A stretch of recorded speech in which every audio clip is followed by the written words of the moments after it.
Welcome, welcome. Tonight we stand at an exciting crossroads for the Coalition of Independence, a movement built on courage, integrity, and unwavering belief that politics exists to serve the people. It is my privilege to unveil the shadow ministers and leaders who will speak truth to power, fight for justice, and hold those in office accountable. These are voices of experience, vision, and action, ready to challenge the status quo and champion the needs of every citizen. This moment is more than a reveal. It is a statement that independence is strength, that collaboration is power, and that together we can shape a future that works for all. Please join me in welcoming our shadow ministers and in celebrating a brighter, bolder path forward for the Coalition of Independence. But before we get into all of that, I want you to stand as we open in a word of prayer by our national chaplain, Mr. Farrington.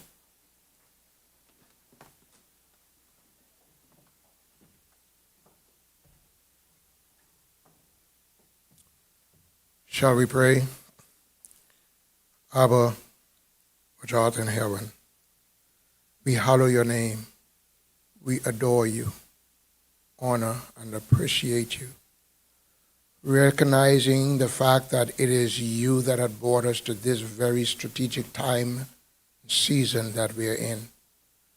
And as we've come to this event this evening, we know that you are here in the presence of your Holy Spirit. You said where two or three are gathered, touching anything in your name, there you are in the midst to bless. We thank you for being here. Thank you for your seal upon this very evening. Everything that is done, everything that is set forth to be done this evening, we sanctify it unto you. Let your divine will and purpose come forth. Let your order be established in the earth realm. And may it be established through these that you have chosen for this time and this season, those that you have raised up for this time and season to bring this country to the next level that you would have them to be. We sanctify every candidate. We sanctify them in the name of Yahshua. We sanctify them to your will, your divine order, and your purpose. Thank you for your holy anointing. And let your seal be upon this evening and this event. Let your seal be upon every individual that you have appointed here this night, that you would be glorified. We thank you for the outcome of this event. And we thank you that your way and your will shall be done, and our wills and our ways done away with, that you would be glorified. Bless individually those of us that are here, those that may be on our way. And we thank you for the leadership of this organization that you have raised up. Thank you for the vision of this organization. Thank you, Father, for you are indeed leading us into a new realm where your people can rejoice and you can be glorified. This we ask in Yahshua's name. And we say hallelujah, hallelujah. Bless Yahweh. Could we continue to stand for the national anthem of the Bahamas? Please.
I don't know about you, but every time I hear that, I feel a sense of pride. I feel a sense of, I love being a Bahamian. I don't know about you in the audience, but I love being a Bahamian and I love this country, the Commonwealth of the Bahamas. If you don't mind, join me in saying the pledge of our country. I think it would be fitting for this occasion. So if we could put our hands over our left breast and we will say the pledge. I pledge my allegiance to the flag and to the Commonwealth of the Bahamas for which it stands, one people united in love and service. Thank you so much. You may take your seats. This is an exciting occasion. I don't know how many of you out there are excited in radio land, in our social media land. Everywhere we go, we want to know what the coalition is doing in the Bahamas. I think people want to know what the Coalition of Independence is doing. They don't want to know about the PLP and the FNM, in my opinion. I've surmised that. They want to know what the Coalition of Independence is doing, where they are walking, where these people are going, what is happening with this quote-unquote third party, the third big party, the Coalition of Independence. I don't know if you're excited to be a part of the Coalition of Independence, but I am. You don't sound very excited, and I hope the people in Radio Land and our social media, YouTube, Facebook, I hope you're excited to be a part of this great God movement. We have a lot of people to unveil tonight. Well, not a lot, but we have enough. And we're not going to keep you very long because we want them to have the time so that you can get to know them a little bit. You can get to understand who these people are. We're not just the Lincoln Baines crew. We have a great slate of candidates who are strong, who are passionate, who have put themselves there, and who have put themselves out to work for you, the Bahamian people. We work for the Bahamian people. It's not the next way around. And we are grateful for those people who said, I will do it. Take me. God send me, I will go. Like Moses, they said, I will go. And we believe that God is the center of this party, this organization. He is the center of everything that we do. So the next person I'm going to call, of course, we know him as being that person being out there all the time. Everywhere you look, you're going to see Lincoln Baines on a meme. You're going to see him you're going to hear him on a song. You're going to hear him wherever you're going to hear him. But we know, and everybody knows Lincoln Baines. 5 years ago, 10 years ago, maybe you might not have known who this person was. But now I think even the baby at the breast knows who Lincoln Baines is. And tonight I'm going to invite him to share with us his vision and to share with us what is he going to do as whatever shadow. I'm not going to say it. It's a surprise. Okay, they said to hold it back and give you the suspense. So I'm going to hold it back because I kind of think people know where he's going to be as a shadow minister. And I wish you would put it in the comments, and I want to see who is correct. But I want him to say after the fact where he will be as a shadow minister. So I don't know where our leader is, our competent leader, our strong leader, the person that goes out and he fights in the midst of every situation. He does not stand down. That's one thing he does not do. He's not afraid to stand up in the faces of anybody and speak truth to power. The PLP, the FNM, whoever you are, he stands for truth. And he stands for justice, and he stands for you and I. Give him a round of applause. Our leader of the Coalition of Independence, Mr. Lincoln Baines. And they say, come on down.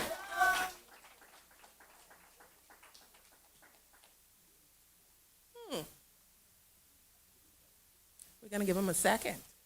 It's okay. We can do that. We can give him a moment. But I'm really excited about tonight to know where everybody is going to go. I think we have about 5 shadow ministers tonight, and I know these people are competent. I know these people are very, have vision. I think that's important for our country, someone to have vision and people to have vision to know exactly where we're going and what we're doing as a people. But I think if I'm correct, that we have a video behind me that is going to be played, and then he's going to come on down after that. So if you can turn yourself and turn your eyes and all of that and pay attention to the video that's being played, we're going to get an idea of where Mr. Lincoln Baines is going to be as the shadow minister in the Commonwealth of the Bahamas under the banner of the Coalition of Independence. Thank you so much.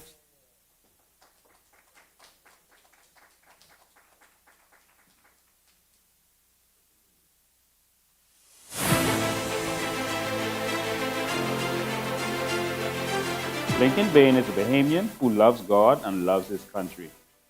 I'm passionate about this country. I'm an author, I'm an entrepreneur, I'm an activist, I'm a businessman. Most of all, I'm a Bahamian who loves this country. We evolved into what the COI is today. We are a group of Bahamians who saw that the country was failing, that the politicians have failed us. And so we decided as qualified Bahamians that we have to do something. We can't just sit there forever and let these same politicians continue to be cycled over and over and continue to fail us. And so we decided it's time to do something. We decided that it was time to put Bahamians first. We were tired of seeing Bahamians last, being victimized and left out every single time. It's time for something different, and that's why the COI. The COI means Bahamians first. National security and immigration, it suits me well because I'm very protective of this nation, because I love it. I'm passionate about it.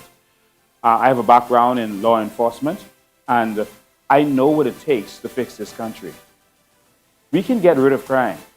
There are a lot of people who think that crime will never go anywhere. No, we can get crime to a point where it's so insignificant that we can have a country that's a paradise, a country that we can walk the streets again, the way it was back in what we call the olden days, where you could probably even leave your doors open. We see other countries where that is the case. And we believe that we can actually eradicate crime in this country, and we have a vision to do so. Immigration, we believe that one of the major problems in this country is immigration. It affects everything. And we have the courage to get it done. We believe that we know how to solve the problem of immigration, and we're going to solve the problem with immigration. We have a vision for national security, for crime fighting, and we have a vision for immigration. And so, based on that vision, we're going to solve this problem. And I think that persons know that we have the passion and the courage and the will to fix those issues. Our vision for national security is to make sure that the people who are securing our country are properly taken care of. We're going to make sure that our officers, whether they're police officers, defense force officers, immigration officers, custom officers, or prison officers, whatever officers they are, that they are properly paid. They're going to be paid equally across the board based on their merits and their qualifications. That's the first thing. Police officers won't get paid more than defense force officers moving forward. But definitely, we're going to make sure that they are paid to the point where they don't have to struggle to make it from paycheck to paycheck. Where police officers, defense force officers, etc., don't have to make deals in order to survive. We are going to look out for them. We're going to make sure that they have all the benefits that they need. The proper insurance, we're going to restore the insurance of our police officers. Next, we have a strategy in our crime plan called the Python strategy. We are not going to wait for crime or criminals to come for our people. We're going to go for them. We're going to target the criminals wherever they are. We're going to target their funds, their money, their funding, and we're going to go after them wherever they are, and we're going to tighten on them until they are no more. But in order to end crime, you have to replace the activity with good activities. We are going to put initiatives in place to power our young men and women so that they don't have to resort to crime. Many people resort to it because they feel that there's no other way out. We're going to make sure that our Bahamians have the opportunities so that they don't have to go into crime. And we believe that alone, empowering our Bahamians with our natural resources, empowering them with opportunity, is going to end crime in and of itself, so that the stiffer penalties, etc., won't be needed, although they will be there and will be enforced. We are going to enforce the death penalty. We are going to treat gun crimes like it's a crime against humanity.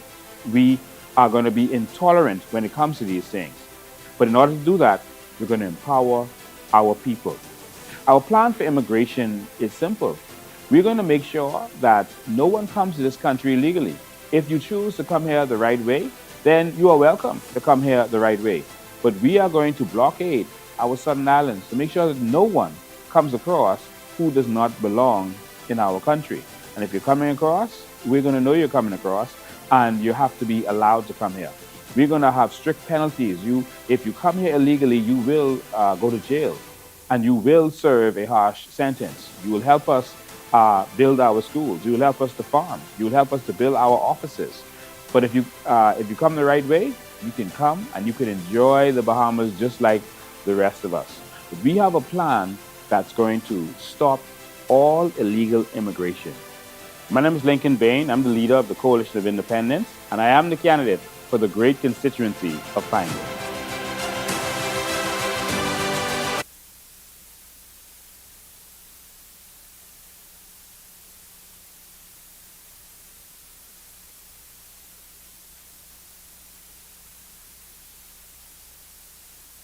Come here to introduce to you a group of talented Bahamians. Over the next few days, it's going to be 5 days of vision. You are going to be introduced to some people who are qualified to take us into the next Bahamas. Qualified Bahamians. Our country is broken. I think we can all admit that our country is broken. Every family island you travel to, it is broken. They can't give us good utilities. They can't give us ambulances or hospitals. They can't give us fire trucks. The simple everyday needs of Bahamians. It's time for something different. How many of you are ready for a new Bahamas? If we are paying a tax to drive on the road, shouldn't our roads operate properly? If we are paying tax for gas, shouldn't our roads operate properly? If we are paying property taxes, shouldn't we have proper utilities? If we are paying utility bills, shouldn't we have proper utilities? Well, whatever they have been doing, it doesn't work. Every election, they come and bring what they call a dream team before you. And they say, look at this qualified person, look at that person, look at the next person. And then they get in power and nothing happens. That's because it's not just about the candidate, it's about the party.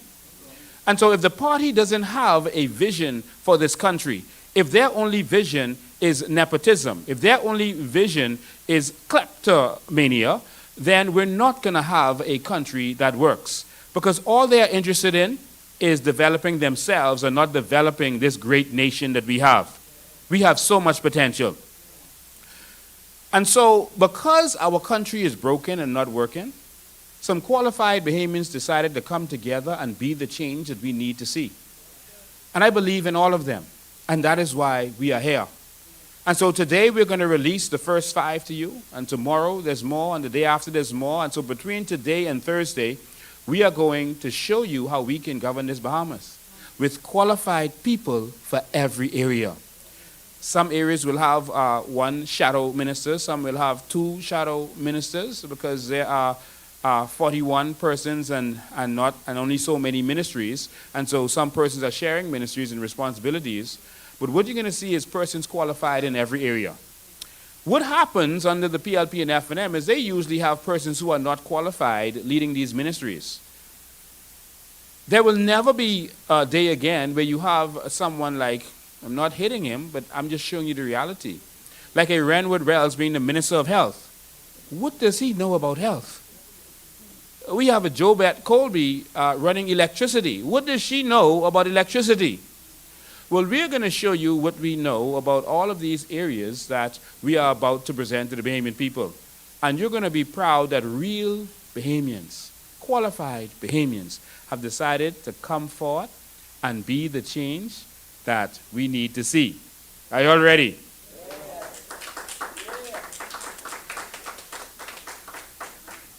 And so, to all of you all over the Bahamas, it's time for something different. I am tired of going back and forth and seeing the failure every time. There's only so certain amount of times you can blame the politicians.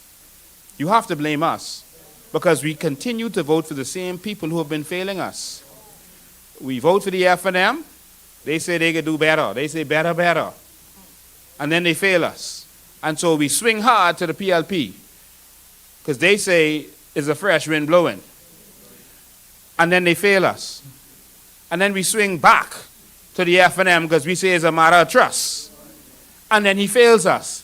And then we swing back to the PLP. Again, because they say they can believe in Bahamians. And we see that that's a lie. And so we say, well, these said so bad, they just gotta go. And we end up with Minnis, who says it's the people time. But he didn't tell us which people it is. And so he let us know that in the end, he said, well, it was the rich people time, next time for the poor people. And so we swing hard to brave. And then all of us holding our heads in, oh Lord Jesus, what did we do? It's time for New Bahamas. That old one is broken. Ladies and gentlemen, let's get ready to move forward. Let's get ready to do something different with our country. I hope you are ready. I am ready. Ladies and gentlemen, this is 5 days of vision. This is going to be amazing conversations about the future of this country. We're not here to scandalize any other party. We're here to let you know our vision. And so we invite all of you to go to Vision 2030, which is on our website. It has been. We launched our campaign with vision. We didn't launch it with parties, chicken and bear. We launched it with vision. And we showed you a vision for this country. And you know what? The FNM nor the PLP could go in those documents and find one thing wrong, one thing out of place, one thing that was impossible, one thing to criticize. So they decided to ignore it. And then they started going there and going shopping. And you started hearing them talk about things that we're dealing with. But we started with vision because we are the first party that has given a vision to this country. A manifesto is not vision. That's bullet points with goals that they never fulfill. We have given you the vision, the who, what, when, where, the how, of how this is going to get done. And so we are ready to transform this very Bahamas from vision. Are you ready? Well, I am more than ready. And so, ladies and gentlemen, every day we're going to present to you the vision and the people who are going to implement this vision. I am proud to say that we have evolved from an activist movement into a movement that is ready to responsibly take this country. I know the media has portrayed us as a rowdy group because they only show us when we are out there protesting. And so there are some people who think that that's all we do is row. No, they're not here with us every Sunday at 5 o'clock when we're educating the Bahamian public, when we're having the real conversations that no party has, when we're opening our phone lines and allowing any of you to come here and question us and poke holes in anything that we say or add to it. That's what we are. We are intelligent people with a vision. And the question is, are you ready? It's time for change. Thank you.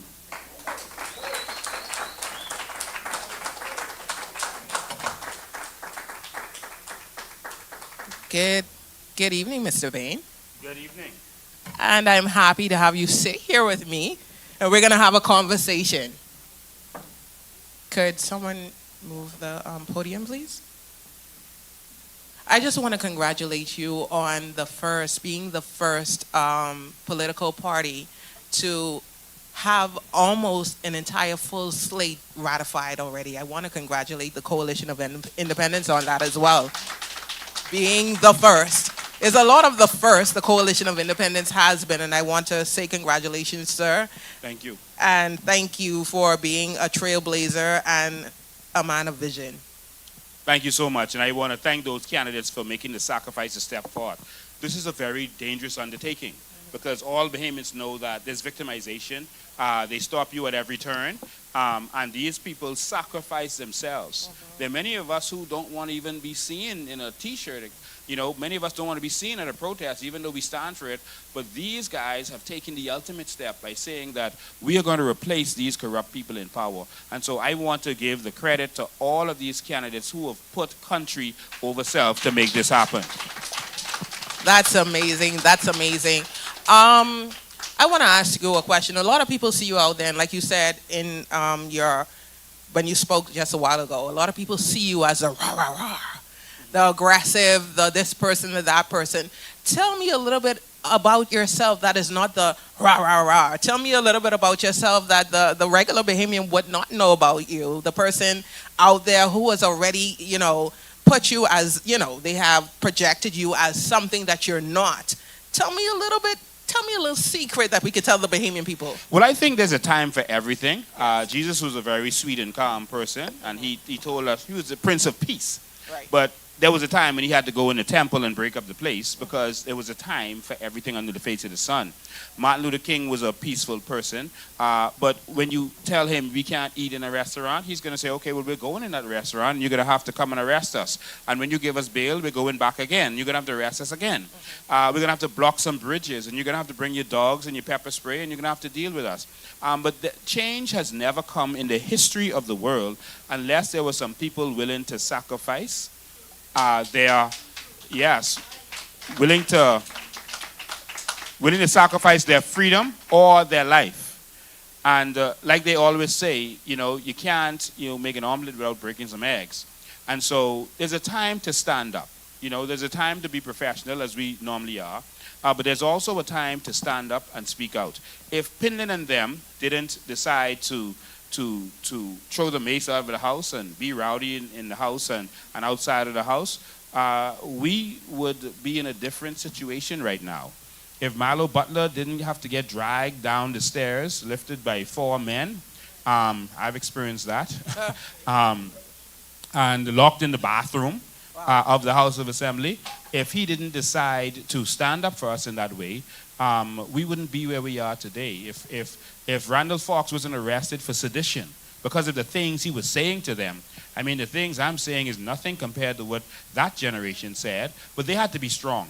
But what they did was they have broken us as a people. They have taught us to be passive. Don't get in nothing, right? You need your little job. You got a mortgage to pay. Well, they're going to victimize you. So they've taught us to be so passive, and passivity is what allows them to take advantage of us, all right? And self-preservation is the breeding ground of corruption. Because we want to protect ourselves, we're not willing to stand up. That means that they can do anything they want to do because they know at the end of the day, we're not going to say anything. We can have a whole referendum and tell them what we want, and they can just go against the referendum of the people because no one is going to take them to court. No one is going to force them to do what they're supposed to do. They have kept us too passive. And our passivity has led to our family islands and our entire nation being underdeveloped. Wow. Because the only things that they do is what they can make money from. Wow, that was a mouthful.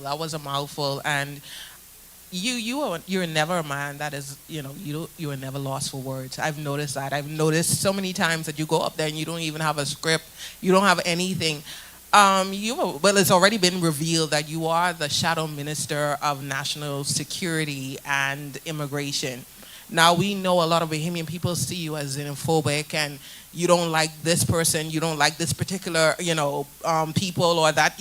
Tell us something about that changed the minds. Tell us something that is different, because they already portray you as that person. Yeah, I love all people. I'm a man. Christ is at the center of my life. I always put God first. I love all people. I cannot hate any individuals and see God. I love all human beings. But God is a God of decency and order. If you come to my country incorrectly, that's wrong, man.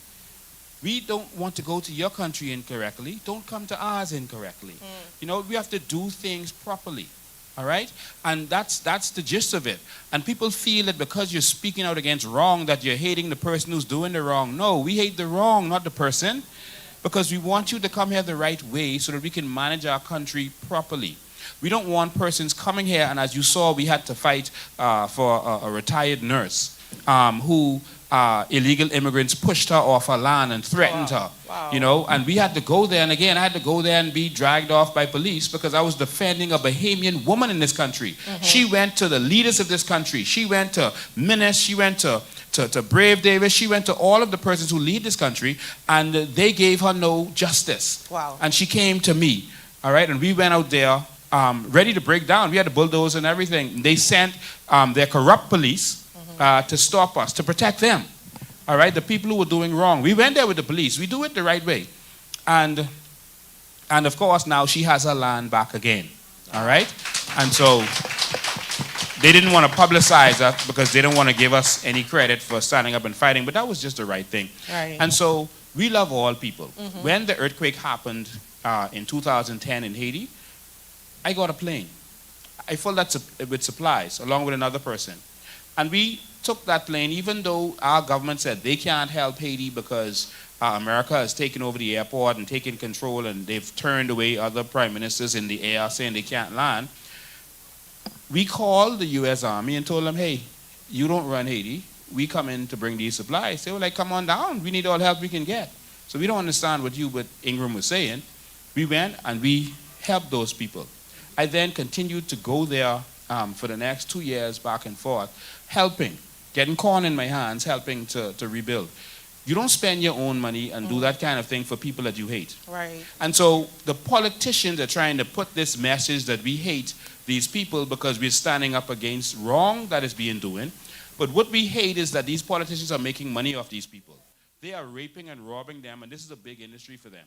And so we're going to fix this. So we have a country that works properly. And we have the vision to solve the problems of immigration in this country. There will be no illegal immigration in the Bahamas. Zero. Right. In this Bahamas, Right. on my watch. No one will come here illegally. I think we can see on social media and the various news stations what President Trump is doing to, what they say, make America great again. The immigration processes, ICE, all of that, what is going on in America, because he wants to seal or save the sovereignty of America for Americans. How do you feel about that? And how would we see it? As you, as the Minister of Immigration, what would you do as it pertains to, rallying up the troops to get, immigration, because we know it's a big issue, it's a major issue, and we want to know what are your plans, what is your vision for immigration in the Bahamas? We applaud what he's doing to defend his country. If he's putting his country first and defending his country, that's what every leader should be doing. All right? Not that we agree with everything he does, but on that, that's what you should be doing. Right. You have to defend your nation. And so we're going to be doing the same in this country. And I think that we've had the PLP and FNM over the years fail us on immigration because both of them make money from this immigration thing behind the scenes. They sell a lot of papers and documents.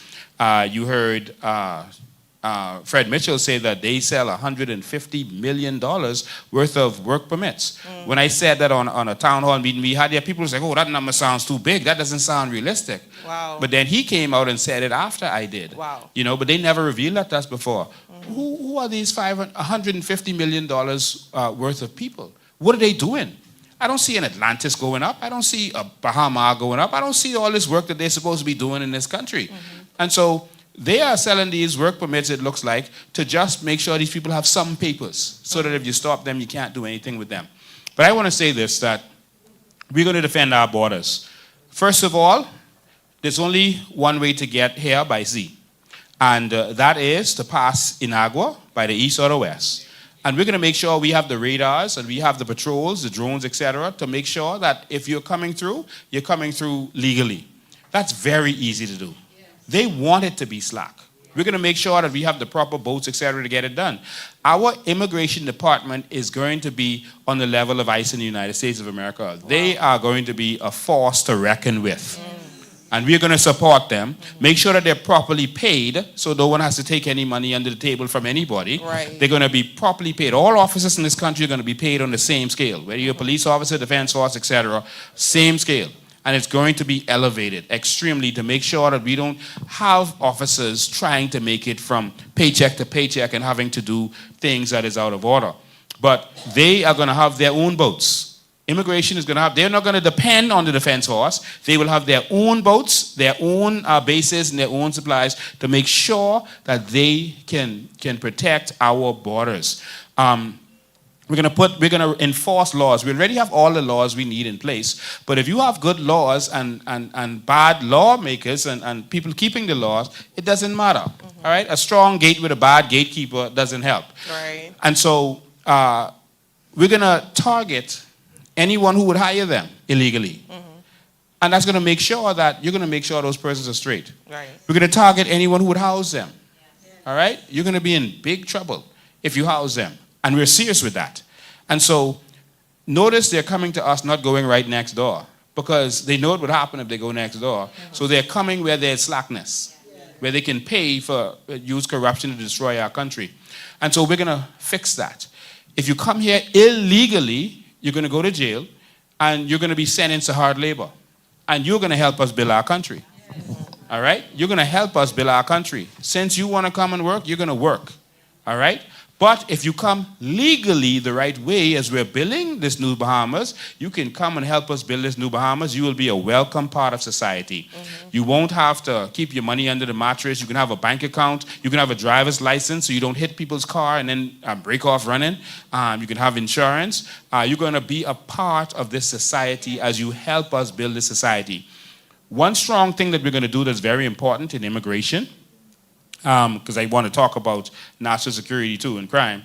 But one important thing that we're going to do, there will be no more naturalizations. Oh, wow. If you are not a Bahamian at birth, you will never become a Bahamian in our country. Could I interject? What exactly is a Bahamian at birth? Could you explain that to our audience? You qualify to be a Bahamian if you have a parent who's a Bahamian. All right? So as long as you have a parent who is a Bahamian, that makes you a Bahamian. All right? And so you are birth because of the DNA that was passed to you and the blood that was passed to you. And so that's really what it is. And so it's going to make it easy for persons to be able to be accepted into this country when they're born, but it's going to make it difficult for persons to, let me make this clear. Please. Someone can come from, just call it a name, Haiti, Right. come to the Bahamas. After a few years of living here, they could be naturalized after 7-8 years or so, be naturalized, and immediately they can run for prime minister. Oh, wow. In this country. They can run for member of parliament. They can take any office in this country. We've not thought of that. Wow. And so we can actually get pushed out. You see? Because majority rules. To protect ourselves, we're going to do what countries like Dubai, Qatar, and other countries have done. You don't get naturalized in those countries. Now, you can get permanent residency because you're there, but you will not vote and you will not run for high office.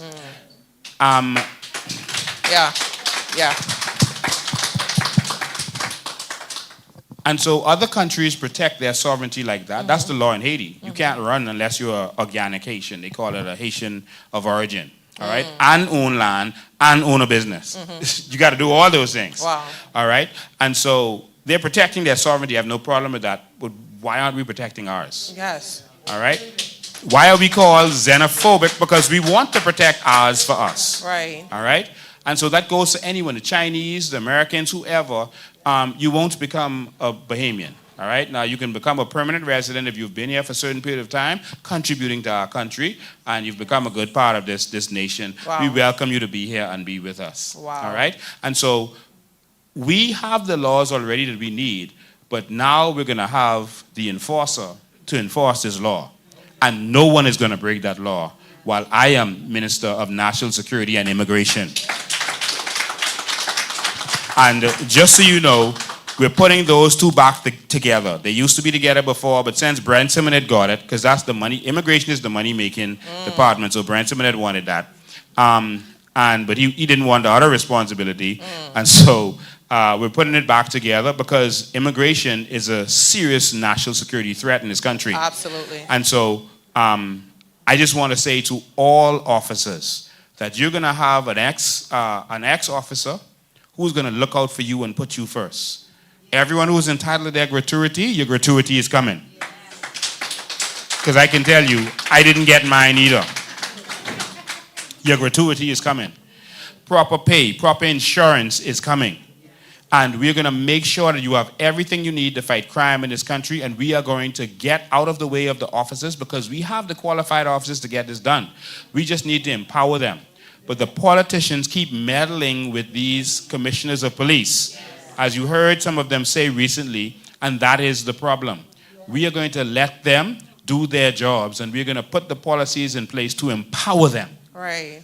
police officers will have all the tools they need Yes. and the power that they need to get this done.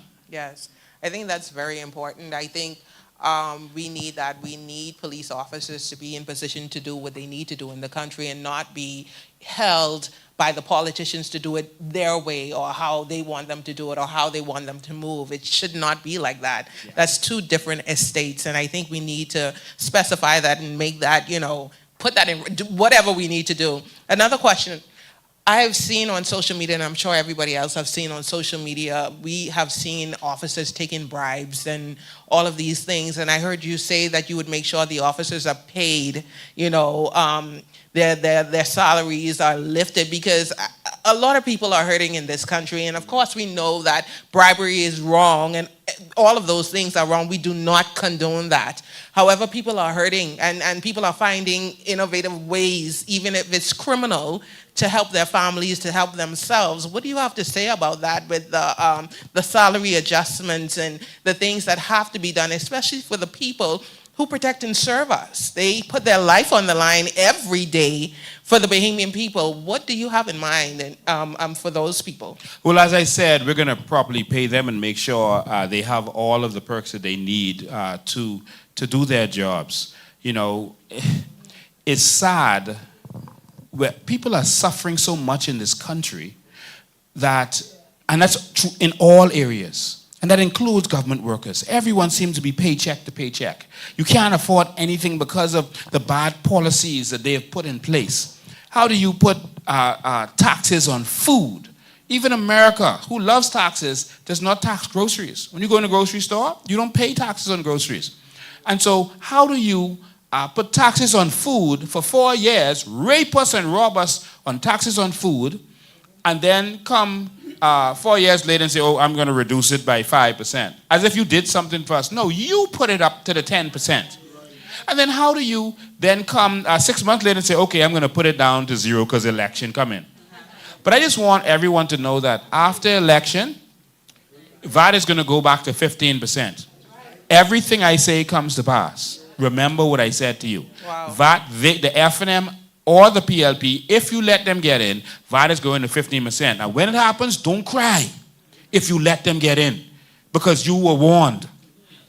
Don't cry, you take it. All right? Because they are going to do it. If you let them get in, they're going to bring income tax. That is coming. If you let them get in, don't cry, because you're voting for that. They're going to bring income tax. When I warned the persons that VAT was coming, as I was a radio host, the Prime Minister Christie denied it. Oh, we wouldn't do that to the people. That's what the IDB want. We're not doing that. And guess what? Within a few months, that January, we had VAT tax. Yeah. All right? The people let these politicians lie to them all the time. When I told people that they were going to increase NIB and we showed the corruption with NIB and how they're stealing all the money from NIB, people didn't listen. Even one of the ministers slipped and said the same thing that I said. And the Prime Minister came and said, no, I would not let that happen. We'll not let it happen. And a few weeks later, we're raising NIB and it's going to raise incrementally until it gets to 25% of your salary. 25%? Wow. Any other country, they would have been rioting in the streets. And so I say all this to say that the cost of living is constantly increasing. Yes. And they are doing nothing about the price of groceries in the store because they make more VAT the way it is. So they don't have to raise VAT right now by letting everything be expensive. All right? And so they're tricking you. And so to those officers who do that, I think one of the main reasons is because they're not paid properly. Yeah. If they were paid properly, you couldn't bribe them. They wouldn't be asking you for $50, $150. Come on, man. No one would risk their career for $150, for $500. But when the baby can't hear, there's no milk. Wow. The baby can't hear, there's no Pampers. All right? They got to make things happen. And so what do you expect them to do if you're not paying them properly? And so we're gonna fix that for all of them. There will be strict laws in place in terms of crime. We have a Python policy that we're gonna stalk the criminals. We're not gonna let them stalk us. Wow. There's some people scared to go home at night. They don't know who's in the bushes, etc. No. We're going after the criminals. The government knows who they are. Didn't you hear the government say that they meet with the gang leaders? What you meeting with them for? It's illegal to be in a gang. Yeah. So if you meet with them knowing that they're gang leaders, that means you are entertaining the crime. Yeah. And so, no. We are going to end crime. We're going to go after them. We're going to go after their money. We're going to stop them. Wherever they are, we're going to find them.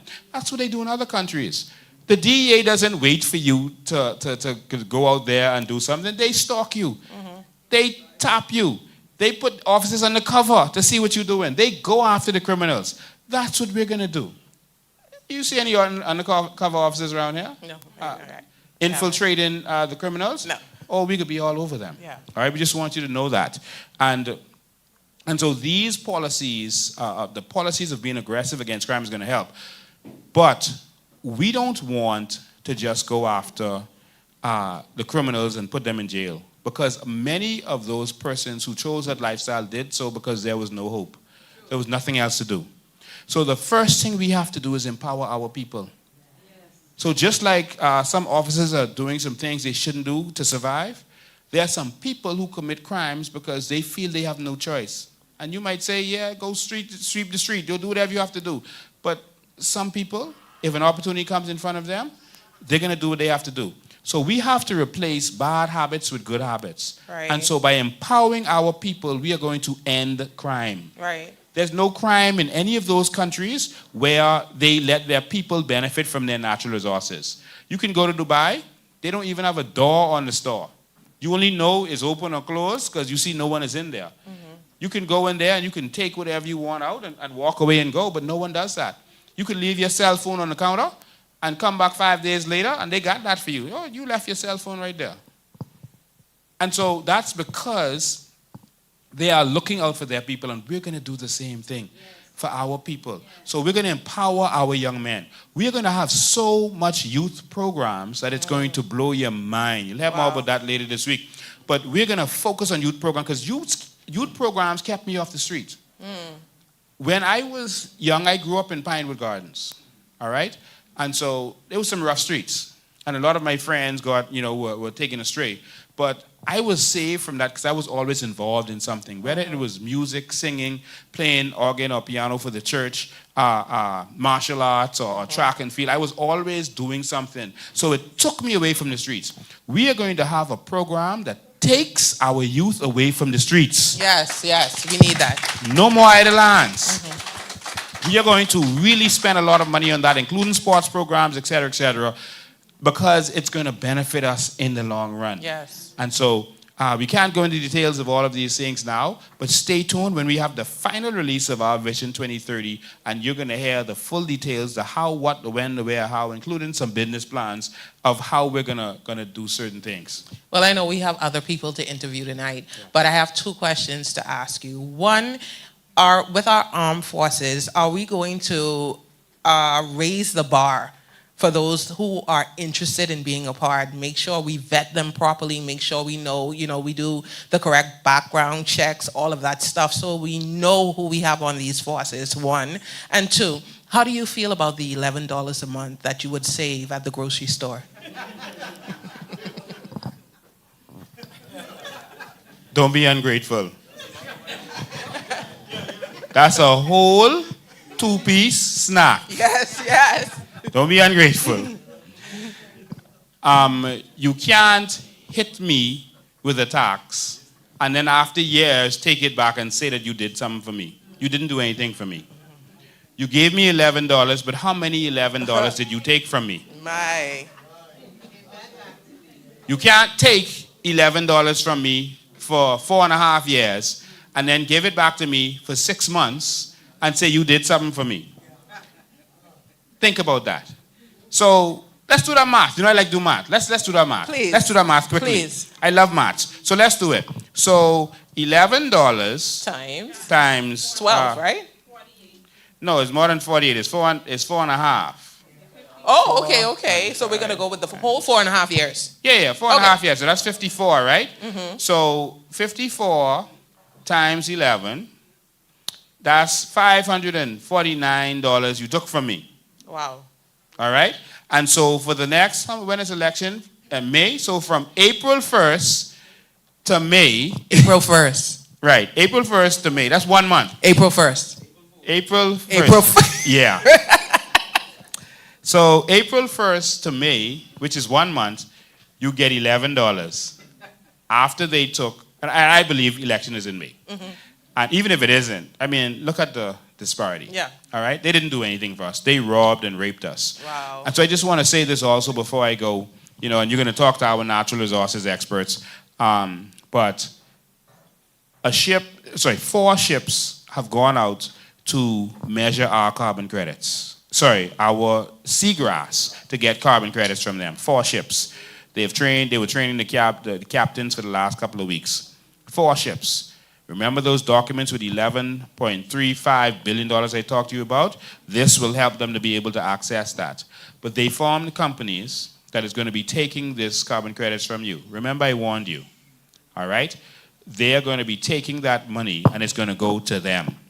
And so once they measure those seagrass, they're going to have access to funds that's mind-blowing. And they're going to reap billions of dollars. I'm going to be speaking out against them. And so that's the Prime Minister, and I had Anthony Ferguson set up these companies, etc., and his associates, Alexio, and all these people. I just want to say to you that I'm going to fight them. So you're going to see them fighting me back. So don't be surprised. But I have to stand up for the Bahamian people because that's money that could pay off our debt. That's money that can build our hospitals and our schools and our roads and develop all manner of things that we're going to be doing that you're going to be hearing about this week. All right? And so with that, we could pay our teachers properly. Yes. Our teachers are going to be paid on par with the U.S. Wow. How do you stop brain drain? Pay them. What's the problem? Our police officers are going to be paid on par with the U.S. Yes. Pay them. My Lord. And so these are the kind of things that we're going to put in place. I thank you, sir. I thank you for your vision. I thank you for this conversation, and I thank you for what you're doing in our country. Thank you. If you have anything else you would like to say to the Bahamian people, you have the floor for a couple of seconds because guess what? This is my show. Thank you so much. I appreciate it. You're doing a good job on your show. Isn't she doing a good job?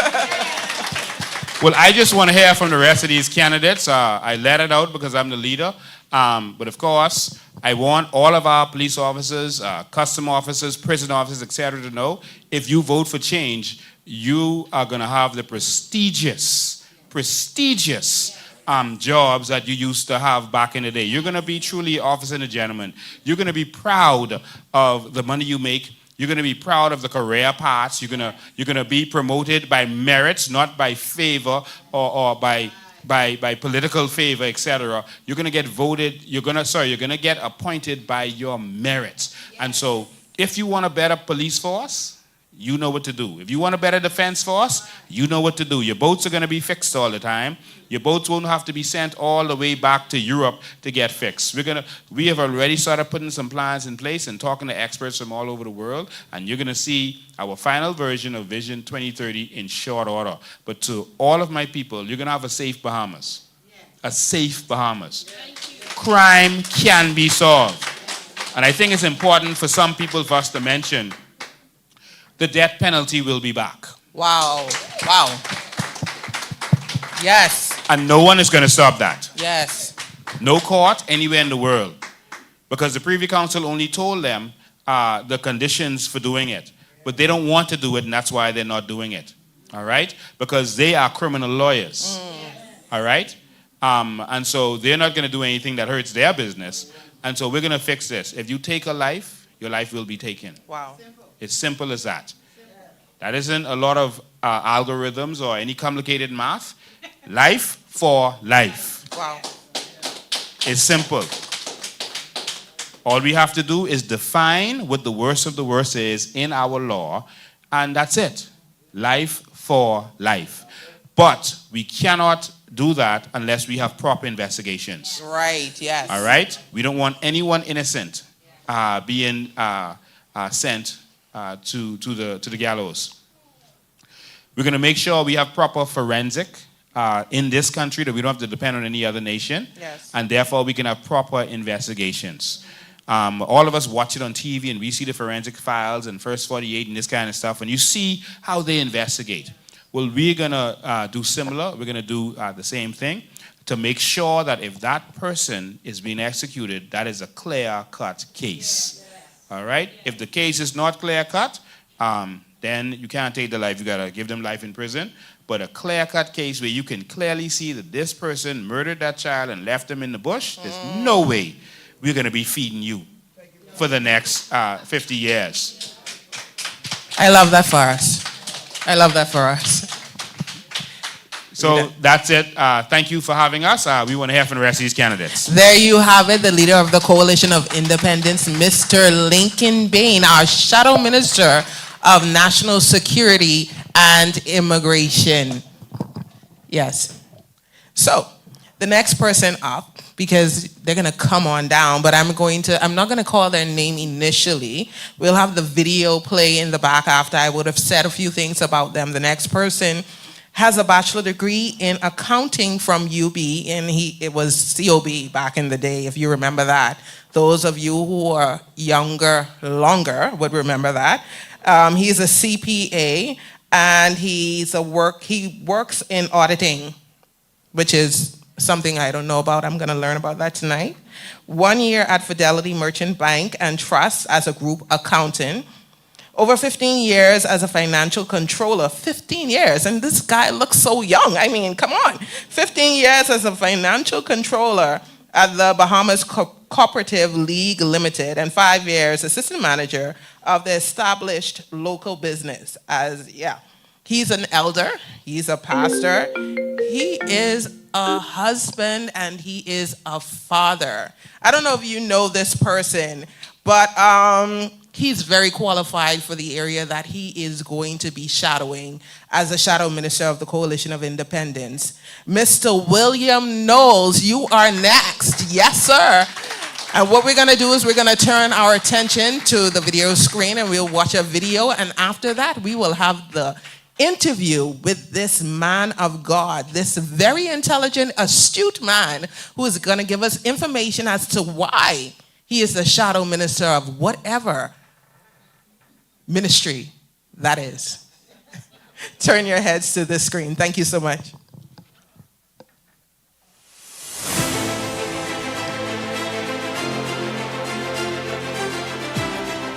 I am first and foremost a man of faith, and I am a believer in Jesus Christ. And I am also a man who believes in the authority of Scripture. Secondly, I am a man who believes in godly purpose. I am also a simple family man. I have 4 beautiful daughters and a stepson. By profession, I am an accountant and assistant manager, and I have over 25 years in financial reporting, auditing, and management. First and foremost, when I look at the Coalition of Independents, almost everyone I get in contact with, they seem to be driven by purpose. Not by wealth, not by power, but by purpose. No other party highlights godly purpose and vision and wisdom like the COI. Secondly, I believe that the COI leadership, Mr. Lincoln Bain, is prepared, anointed, and called by God for this time. I believe that no other party has the vision, has the will or heart for the Bahamian people to move us to the next level during this critical time in our nation's history. Why the Ministry of Finance? First and foremost, that is my background. I've been an accountant and financial manager for over 25 years. I have a love for finances and numbers, and my goal has always been to take a complicated financial report and make it simple for the Bahamian people or for those who I'm reporting to. I believe that this would make me a good candidate for the Ministry of Finance. The COI has an exciting vision for finance for the Bahamian people. First and foremost, we want to implement the Freedom of Information Act because we believe that transparency and accountability is key to making sure or reducing or even eliminating nepotism and cronyism and corruption. And we believe that this is one of the things that needs to be done to minimize these things. Secondly, the COI believes in empowering Bahamian people. So freedom of finances, empowering persons, Bahamians, to access capital is one of the key things that needs to be done for us to access our dreams and expand our potential as Bahamian people. Thirdly, the COI believes that the country is overburdened in taxes. And we believe that the country needs to transition from being so heavily dependent on taxation and burdening the Bahamian people and transition to a country that is more driven and empowered and sustained by investment through our natural resources. And that brings us to the fourth point. The COI's vision is for us to implement the Sovereign Wealth Fund, where every Bahamian will be able to benefit from the natural resources of our nation. My name is William Knowles Jr., and I am the COI candidate for the great constituency of Sea Breeze.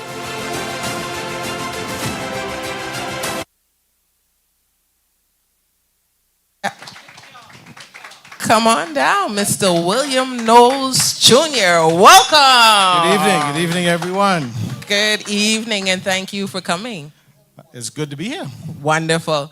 So it says that you're a pastor, you're an elder, you went to UB back in the day, which was COB back in the day, and you have all of these things to your name.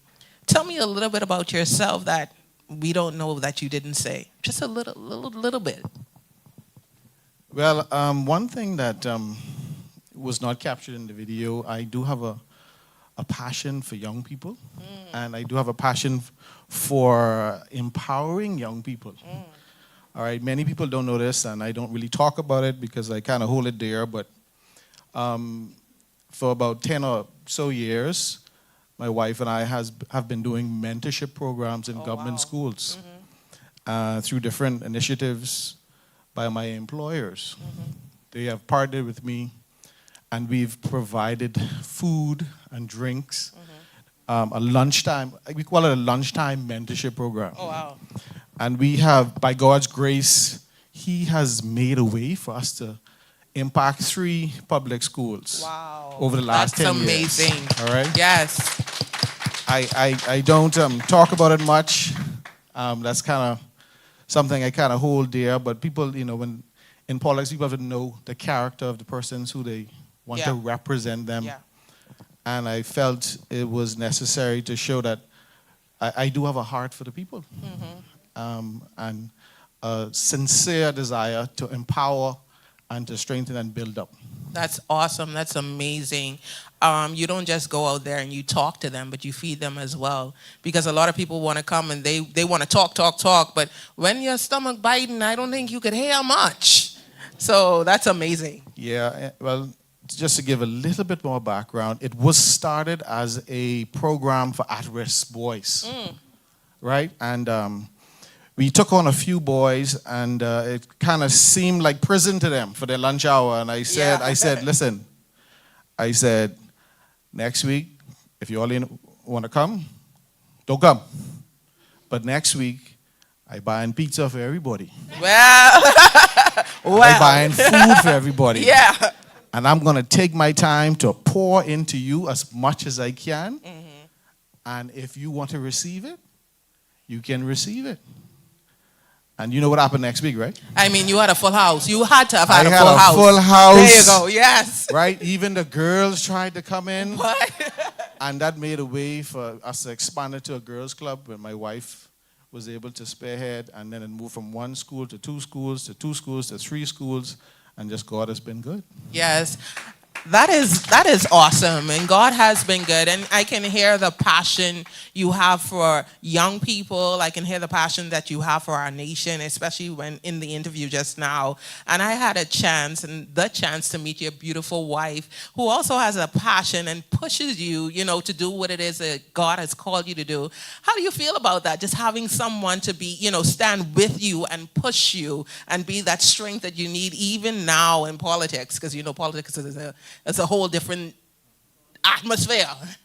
Yes, she is truly a blessing, and Yeah. she is my support, and she encourages me, and she keeps me in her prayers all the time. So she is truly a blessing to my life, and she supports me fully in this new endeavor, because she has a passion for this nation as well, and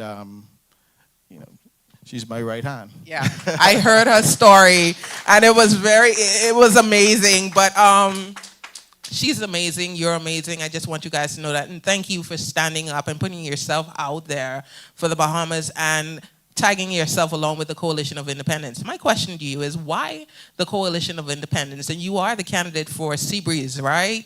So why the Coalition of Independence, and why Seabreeze? Well, it's easy because I live in Seabreeze. Okay. So I've spent most of my life in Seabreeze. Okay. The Coalition of Independence, I spoke a little bit about it in the interview, but one thing that I didn't say is the first time I kind of sat down with Mr. Bean, right? See, no one would Okay. notice, right? First time I kind of sat down with Mr. Bean, he told me, and I think many people may not appreciate this about him, so I will share it. And he says, I'm not looking to be the Minister of Finance, but I would like a godly man Wow. in charge of the cookie jar. Wow. And if you would take on this challenge, so to speak, and I step forward. Right. Because I saw his heart, Yeah. because I hear, I hear things on the street, the politics season, they talk a lot about different things, and you say, Lincoln only want to get into to get a hold of the cookie jar. But in my humble opinion, he would be very foolish, unwise to choose someone, right? He knew who stands for godly accountability. There you go. Yes. If he really wanted to get in this cookie jar. And I don't think he's a foolish person. Right. I do believe he has a sincere passion for this country. And I do believe he has a desire to get rid of corruption. Yes. So that's one of the reasons. And I saw the vision that they put forward, and I believe in the vision. And that's why I'm with the COI, and I don't think any other party is really serious about moving this country to the next level, about really sincerely empowering the Bahamian people and trying to build up this country as it needs to be built up. Yeah, I love that. That is amazing. I have a question, because I'm going to just jump right to it, because I really want to know, how are you going to remove the taxation from the Bahamian people? People are suffering in this country everywhere. Everywhere you turn, people have lost hope. People are committing suicide. I mean, it's so difficult to hear it, because we were never a nation that you would hear that on the radio, or you would hear things happening to our people like that. How would you reduce or remove taxation off the backs of the Bahamian people? What is it that you have in mind to get that done? Well, as you may have seen or may have been alluded to, we want to transition from this heavy tax burden and focus more on investing or investing from our natural resources and our other assets. Our tax, when you look at the VAT tax for a year, it's only, I say only, right, $1.5 billion. But when you start to talk about the monies or revenues from our natural resources, you're talking about tens of billions of dollars. Wow. So when you look at it, it's not very difficult to take away $1.5 billion in taxation, right, and replace it tenfold by our natural resources. Right. And I think that people may think it's impossible and think that, the COI is selling dreams. But when you look at the amount of assets and natural resources this nation has, Yes. right, we can more than cover the $1.5 billion in taxes in VAT and the other $2 billion or so in other taxations. We can eliminate the majority of taxes if we really want to, in my humble opinion based on the information that I have. So you're saying now, because a lot of people have spewed the narrative that this cannot happen, like we don't have enough natural resources, or the natural resources will never make us that kind of money to reduce VAT or remove it or anything. This is the narrative that people are saying on both sides, PLP and F&M, like we're selling dreams, like you said. How is it that we can, Vision 2030 tells us about how we can use our natural resources for certain things, but could you please debunk the narrative that they have said about the COI, that we're selling dreams and it can't happen? What is it that we can do as a people to how do we win from our natural resources? I remember this lady, Crystal Williams, she's one of our candidates in Abaco, and she talks relentlessly about our natural resources, like we have it everywhere. So could you talk a little bit about the natural resources and how it is that, or how can we use them for the benefit and the betterment of the Bahamian people? Okay, well, I know that I think that the next ministry may talk a little more in depth about, the next shadow minister may talk a little bit more about the natural resources. Okay. But I do know that we have a lot of studies done and research has been done, and we've looked at the numbers. When we do a quick maths, everyone talks about the 100,000. It's impossible for 100,000. It only takes $20 billion a year. This is really a number, man. Like he's just spewing it out. It only takes $20 billion to give 200,000 people $100,000 a year. Wow. But when you're talking about tens and hundreds of billions of dollars, you can see that it's possible. Mm-hmm. All right. So I think the narrative that the other parties are putting out, they want to make it seem like it's impossible. Yeah. Mm-hmm. Right? And, to me, even if they had a vision or desire for us to do it, what is your offer? I don't see any budget. I don't see no budget for natural resources. When you look in the budget, so you're trying to tell me we don't have any natural resources? Wow. That seems very suspicious to me. Mm-hmm. All right? There's no vision that's tied to the natural resources. But Alita alluded to it earlier, that there's some carbon credits and stuff that's going to come out, and it's going to reveal that we have a wealthy nation. Yeah, that is so true. So, Ministry of Finance, what is your vision for the Ministry of Finance? What are we doing in the Ministry of Finance? This is not my forte, so whatever you say, I believe is gospel. Yeah. And I believe you as a man of God. You can tell me the truth on the show tonight. So tell me, Ministry of Finance, what is your vision? What do we have to look forward to when you stand up there and you swear to the Bahamian people that you would do the work that God has sent you to do, number one, and definitely stand and make sure that the Bahamian people, benefit from whatever it is in the Ministry of Finance? Well, first and foremost, the freedom of information. All right? We need to let the Bahamian know what we have.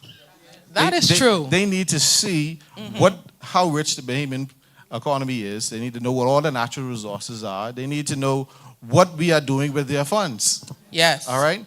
And one of my goals or visions for our party is to be the most transparent and most accountable. I love this for us. Yes. Government that you've ever seen. Yes. Right? Everything would be on a website, or however we decide to do it. It's going to be in the front of your face, and nothing is going to be hidden. Once you come to the right channels, you can access anything you want to look at. And when you put things in place to allow others to check and to cross-check, then that means it's going to force you to have things in place and to be accountable. Mm-hmm. All right? So we want to start off with that. Mm-hmm. All right? And let me just say this, that you don't need a Freedom of Information Act to be transparent. You don't need that. Mm-hmm. And the government doesn't need that to be transparent with its people. It just does not want to be. All right? Even the way how they report in the budget, it's confusing. It's deceptive. Yes. Right? They don't easily present numbers where you can compare, this is the budget, this is what we do it against budget. You have to go and take this over here and put this over there and put this there and put this over here. The idea is not to be transparent. The idea is to make you not understand. You see, people are afraid of numbers. A lot of people are afraid of numbers. I am. And a lot of people don't like numbers. And I think it's intentionally made complicated so we don't understand it. All right, so one of the things we want to do is make it plain, right? Make it accessible, right? show you everything that we're doing. Right. We have nothing to hide. All right, and that's I think that's a foundation for how we want to govern. Secondly, we want to make it easy for Bahamians to prosper, all right, and to build wealth. And one of the things that that many people struggle with is finances, getting a loan. I mean, I know you don't have to worry about that, right?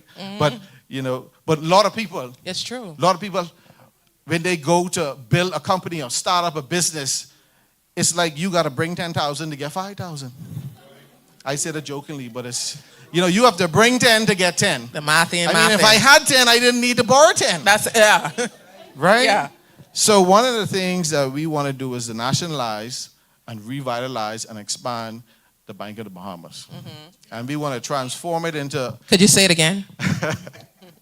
So we want to nationalize, Yeah. revitalize, and expand the Bank of the Bahamas. And we want to use this bank to finance the dreams of the Bahamian people. Wow. So if you look at our vision, you'll see that there are loans as low as 0%, right? Wow. And the whole thing is that we don't want any hassle, we don't want any obstacle to Bahamians being productive, right? To building capacity and exploring their dreams and being good citizens, productive citizens of this country. And, we realize that the banking industry has some practices that it isn't conducive to Bahamians to succeeding. All right?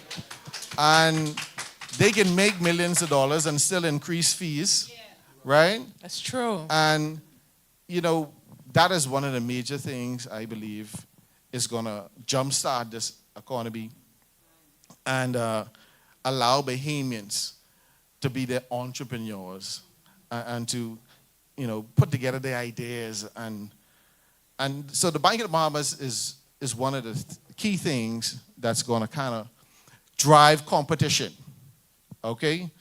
So when other banks see that they can get a loan at the Bank of the Bahamas, right, for little to nothing, they're going to be forced to drop their rates. Right. Okay, yes. because it's a competitive market.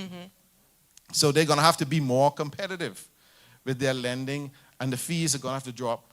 Some banks, I don't think they want your money. Some banks act like, I don't know if you've had these experiences, but a lot of young people trying to get financing for little things, and they Yes.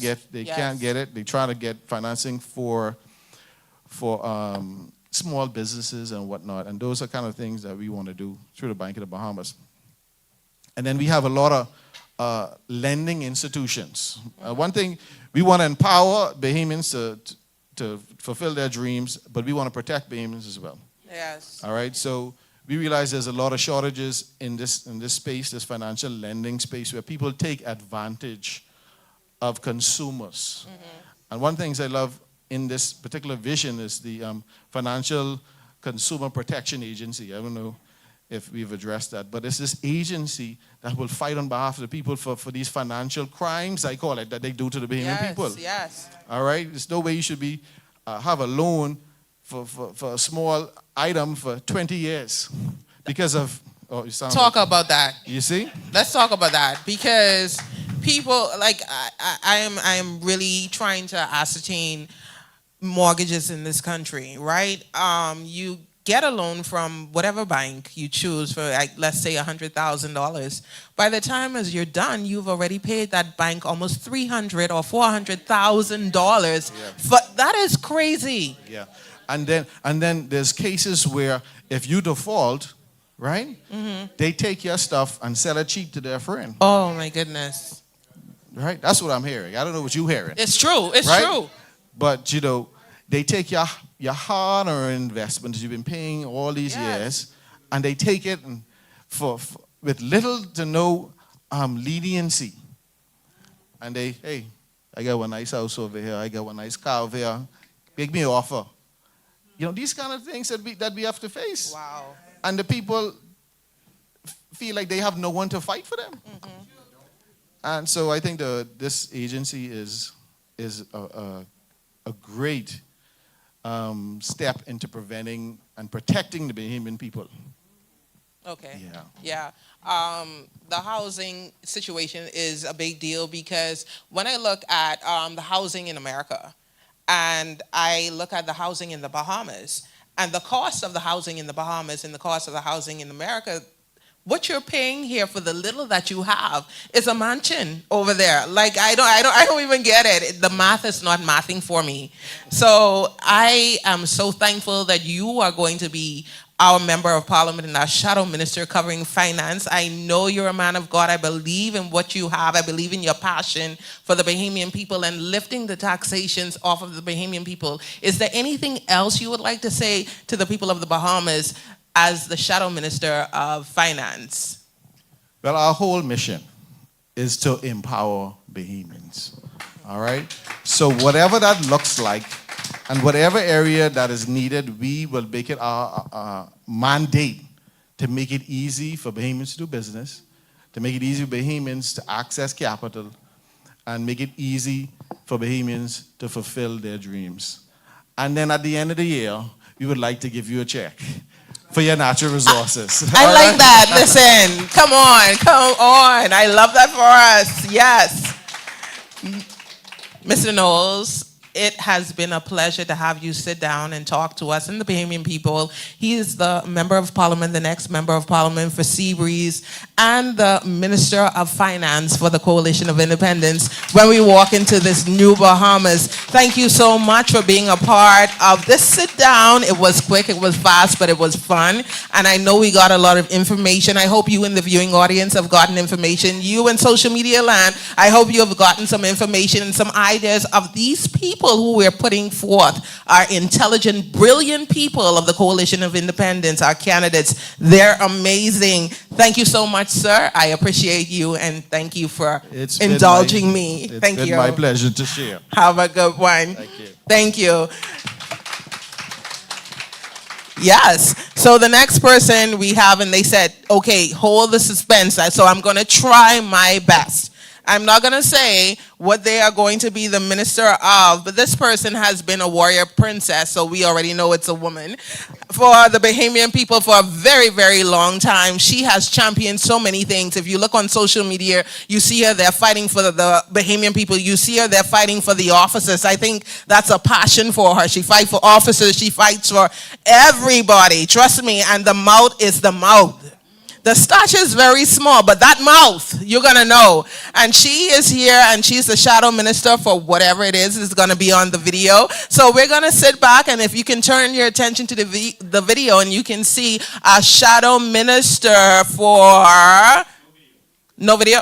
Okay, so we're going to call Maria Daxon. Come on down, darling. Come on down, and I'm going to let you tell them what you are shadowing.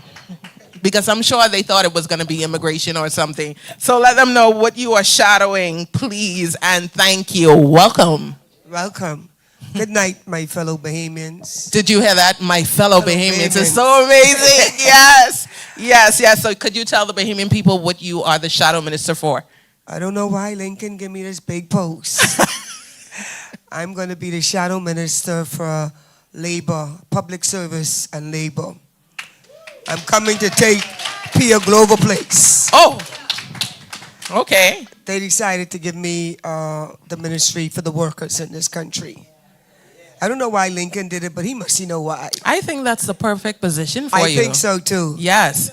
So like you said, you're taking Pia Glover's position. Yeah. So she's, okay. So we're going to take her out. We're going to vote the PLP out.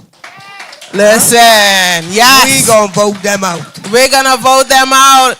Yes. I want to tell the Bahamian people something tonight.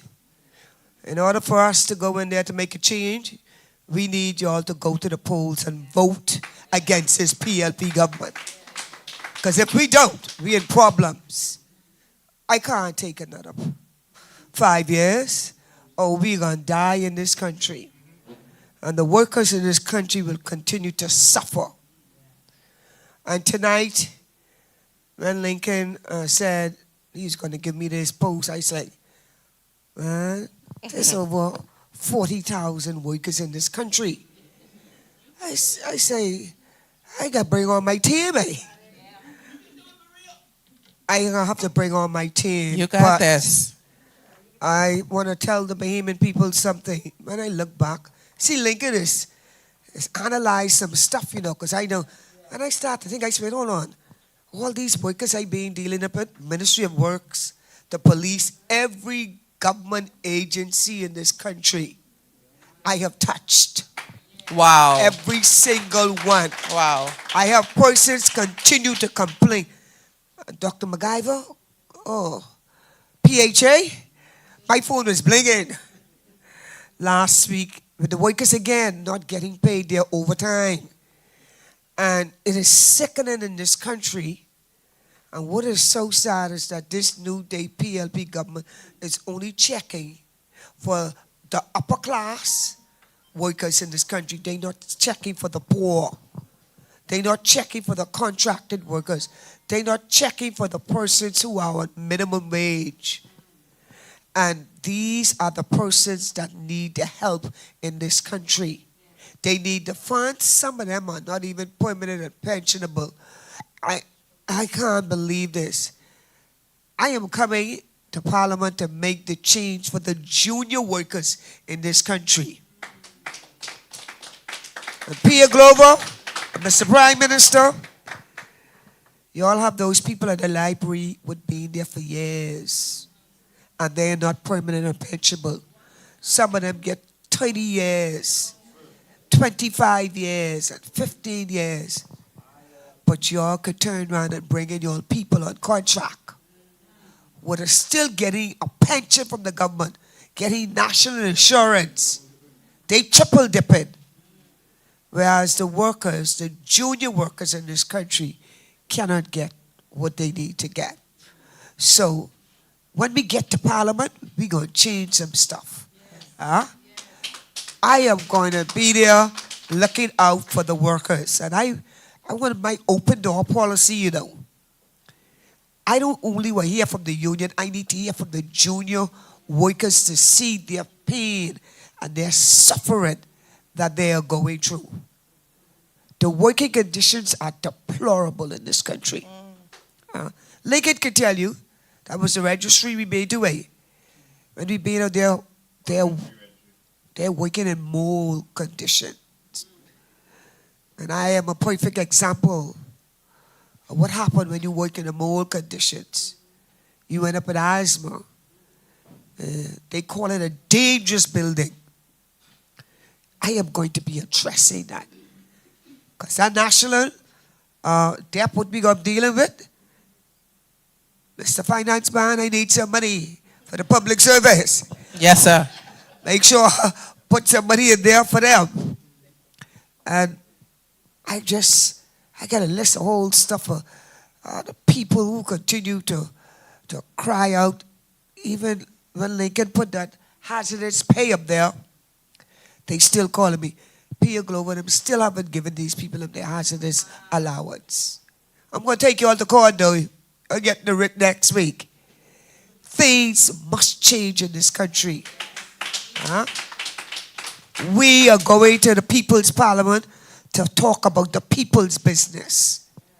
And all these foreigners who come in this country and treat the Bahamian people with disrespect, like dogs, we going to get y'all out. I am going to be like the late Celine Oscar Pillin. He said, look here, who treating our people bad? Immigration, get them out of our country. Celine might have had his ways, but you never could have come in this country and treat his people with disrespect. Enough is enough, man. When I think about the workers on the beach, Lincoln, you remember the beach workers? We had to fight for so much workers in this country. I didn't realize how much people we had to touch. We had to go there and stand. Even the PLPs we had to stand with. They crucifying us. But when they gotten problems, they know who to pick up the phone. Lincoln, Maria, where y'all at? We need you to come on the beach. Again?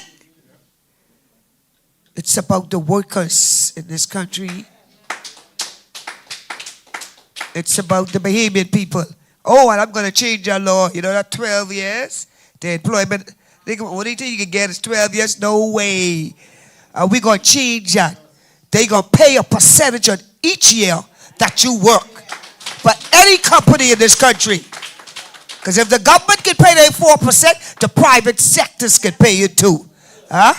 Unacceptable. I'm not going to allow them to come into my country and treat the Bahamian people with disrespect. And we're supposed to sit there and take it. Unacceptable. There you have it. My fellow Bahamians. I hear the passion for the Bahamian people. I hear, all of the things you've been fighting for many, many, many years. I think everybody knows you as someone who is going to fight, very small and tiny in stature, but the mouth, and always come with evidence. Could you see the book? Could you see the portfolio? It's always evidence when she comes to speak. It's nothing that she's exaggerating or nothing that she's trying to, change or, bend the truth. There's always evidence behind what you say. Tell me, where does your passion come from? Where does all of this come from? Because we all know you as a fighter. We all know you as a champion fighter. But where does this passion come from for the Bahamian people? From the police force. Apparently, Lincoln would know. I joined the police force in 1989 underneath Sir Lyndon Pinland. And they treated the police with so much disrespect. We were getting a little salary, Lincoln will tell you. And apparently, 3 years before I joined the job, they had given the police a raise. You all know what the PLP did? They called back and say, it was a mistake. Whoa. They took every dime back from those police officers. We always speak about that. And the passion, when I sit there in Freeport, Grand Bahama, my Freeport people, them police, them was sharp. It was unacceptable. I just couldn't understand how these were black leaders were treating us like slaves. They wanted us to work for them and they keep all of the money. And then my passion, I started to read a lot and I wanted to become a lawyer, and I used to be like, hold on. But to see what the British people is all about, why was the PLP treating the workers in the country the way they was treating them? And when I went to school, employment law was one of my things I started to study. I said, coming back home, I'm going to fight this government. And I started to fight for the police. Dr. MacGyver, you again, the hospital. Got a best friend who's a nurse. She left the country. The condition was bad. And one day she called me out. My fellow Bahamians, kudos to my friend. She said, why are you always fighting for the police, defense force, and the prison? What about the other workers in this country? I said, what? I said, but you all get your union. She said, no, you need to start fight for everybody. And that's how I got into this fight. Especially, I wanted the hospital, I wanted that because my mother was an auxiliary nurse and they were getting treated so badly. You all don't understand it. It was the treatment of them what caused me to start to fight. And so that's where my passion comes from. When you hear their cry, my fellow Bahamians, and Lincoln, no, you just have to sit there and listen. And you could see the expression on the people. They are hurting. But the PLP, they have no compassion. They don't care. They have no heart any longer. They went there to do what they have to do. But they have their foot on top of the Bahamian people, workers' neck in this country. Wow. It's bad. It is bad, my fellow Bahamians. If you can't hear the passion and if you can't hear the drive as to why she goes out there and do what she does, I don't know what else she needs to say. But we thank you for your service. We thank you for your strength, and we thank you for going out there even when you're not healthy enough to be out there. You still go out there and you still fight for the people of the Bahamas. We say thank you. This is our shadow minister for Public service and labor. Maria Daxon. Give her a round of applause, everyone. Good Thank you night. so much, You're welcome. my fellow Bahamians. Yes, that was amazing. Listen, I was just listening because she has such a passion. She was just overflowing with information, overflowing with everything that she was saying. And I know she's touched the hearts of the Bahamian people even as she has spoken. Our next person, and I'm trying to find his bio, so we already know it's a guy, is a man of God. We have a lot of men of God here. We have like the coalition is built on men and women of God, and we give God thanks and praise for that. Yeah, that's an amazing thing. So I'm going to read a little bit of his biography. He's a child of God, a minister of the gospel, and a Bahamian who loves his country, as every candidate in the Coalition of Independence. He is supported by his awesome wife. He has a degree with certification in education, making him a trained teacher and an educator. He is skilled in working with structured framework and assessing whether stated goals align with measurable outcomes. These numbers, all kind of stuff going on here. Also, I'm just running through a former language instructor. Well, he's very eloquent. If you know him, you know who I'm talking about. A firm grasp for the English, same thing, a firm grasp for the English language. Yes, a nuisance that can be misleading and misinterpreted. This type of analytical mindset and skill is crucial when negotiating documents and treaties that position our people for better. Now, if you don't know this person, Mr. Stephen McQueen, you're going to know him in just a minute. But before he comes on, I'm sure there's a video this time of Mr. McQueen and the area or the ministry that he will be shadowing as a COI shadow minister. Let it rip.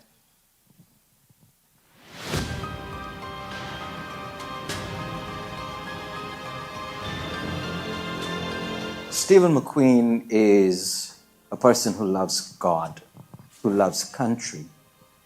I am a teacher by profession. I've taught at BTVI, Bahamas Technical and Vocational Institute. My last area is primary. In fact, that's where my degree is, primary education. And so I love working with children. I've taught grades 5, grade 6. I am a community person.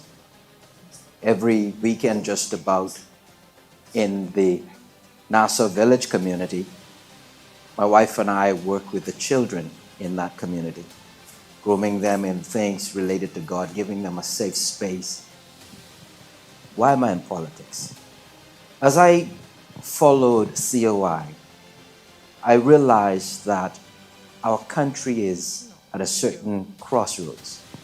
And through the visionary leadership of Mr. Lincoln Bean, our people have been educated on matters never before heard, things that were seemingly a great secret. And so I see a party that delights in uplifting the people of the Bahamas, delights in educating the people of the Bahamas. We have a visionary leader who's not afraid, who's courageous, and who believes that Bahamians should be first in our country.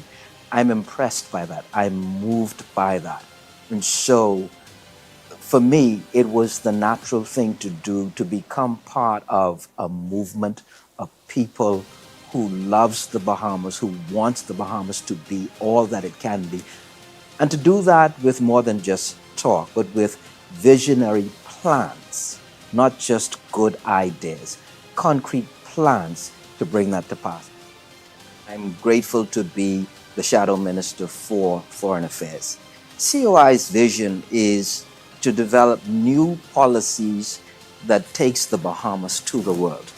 Our embassies abroad are going to change in their functionality, in their purpose.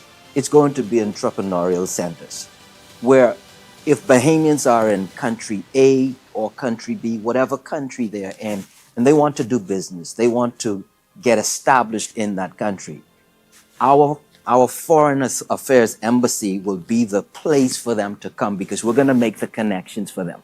We're going to make the contacts for them. We're going to ensure that they have the regulatory protocols in place, the licenses that they may need, the necessary things to establish them in whatever country they are in, whatever area of expertise they wish to be in.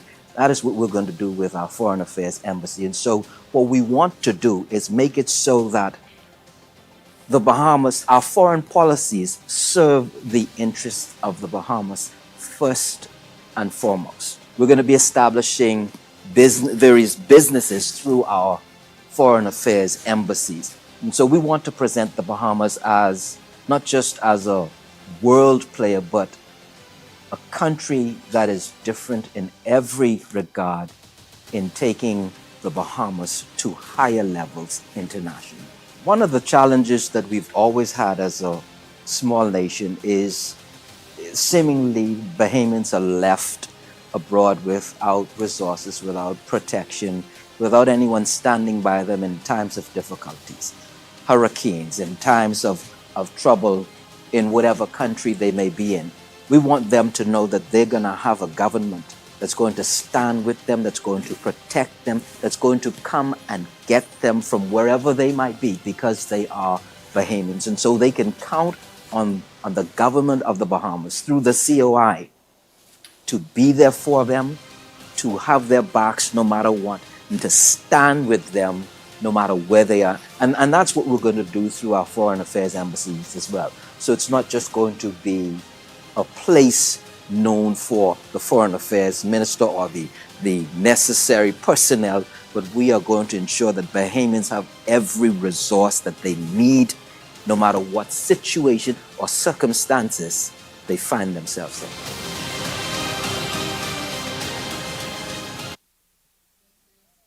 Queen, everyone. Good evening, Bahamas. Good evening, one and all. Good evening, Madam Host. Yes, good evening to you. I like this little salt and pepper thing you have going on. My wife. Yeah, it's really clocking. It's really clocking. Okay. So, Mr. McQueen, why the COI and why the Ministry of Foreign Affairs? The COI is, in my view, the only party that has the Bahamians' best interest at heart, the Bahamas' best interest at heart. We are a party of Bahamians first, and that is on display every day, all the time. Yeah. That's important to me. And it has, as I said in the video, a visionary leader, visionary leadership, courageous people who risk it all, and not just during election time. And to me, I've never seen that. And top that off with people who love God.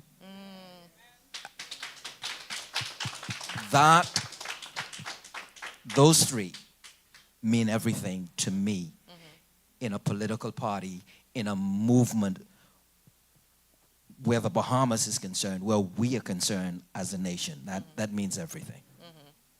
So I hope I didn't butcher your introduction too much, but could you tell us a little bit about yourself, and then we're going to go back to why the Ministry of Foreign Affairs for you.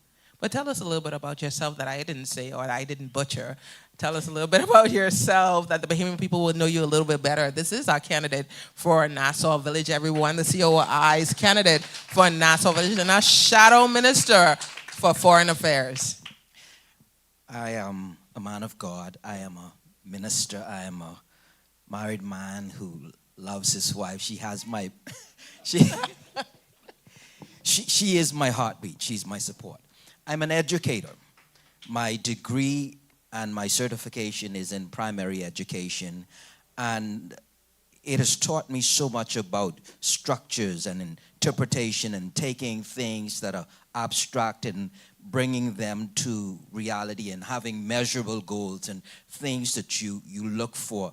These are skills that also are very, very usable in negotiating treaties. I'm a language teacher. I've been a language instructor at BTVI. I've held language debates. And so there are certain nuances and certain things that are necessary from an analytical perspective in negotiating documents and writing documents that can be confusing, misleading, and so I pay very careful attention to these things, even as it relates to the law of our own land and the Constitution. And so that gives me a feel for documentation, for negotiating. I'm a public speaker, trainer, and these kinds of things. And so I'm very keen on paying attention to what is said and what is not said. I got you. Yes. It's very important. And so I pay attention to these things. We work with children in our community. We basically every week give them a safe space. We provide them food. We talk to them with regard to God. And once a month, we take them on a field trip, some kind of outing that gives them a different exposure from what they might be used to. Take them from a negative environment and take them to something cultural like Pirates of Nassau or the Adastra Gardens or the beach. And so we try to give the children of our community a safe space. And we've been doing that even before I entered politics. And so children are near and dear to our hearts. This is amazing. I think you're the second person who came on the set and talked about the passion of our youth, having a passion for our youth. That is so amazing because they are our future. And if we don't invest in them, then, what are we going to have? Another thing, I'm grateful that you feed them and you don't just talk. Food is a big deal for me. So I'm just going to say that every time when they start talking about feeding the people. I love that. I love that for them and I love that for us. Hint, hint. Yes. So Ministry of Foreign Affairs, tell us a little bit about that and your passion and your desire. Where do you see it going? What is the vision that you have along with the Coalition of Independence for the Ministry of Foreign Affairs at this time? Currently, the Bahamas does not have a foreign affairs policy. And specifically does not have one that is Bahamian first or Bahamas first focused, centered. Our foreign policy is pretty much compliance and ad hoc agreements and arrangements. And so we operate not from a position of strength, but from a position really of compliance. I think for the vision that we have, we want to take the Bahamas to the world from a very different perspective, from a position of strength. In the video, it talked about making our foreign embassies entrepreneurial centers so that if there are Bahamians with a vision, a business, let's take, for example, we're loaded with conch shells.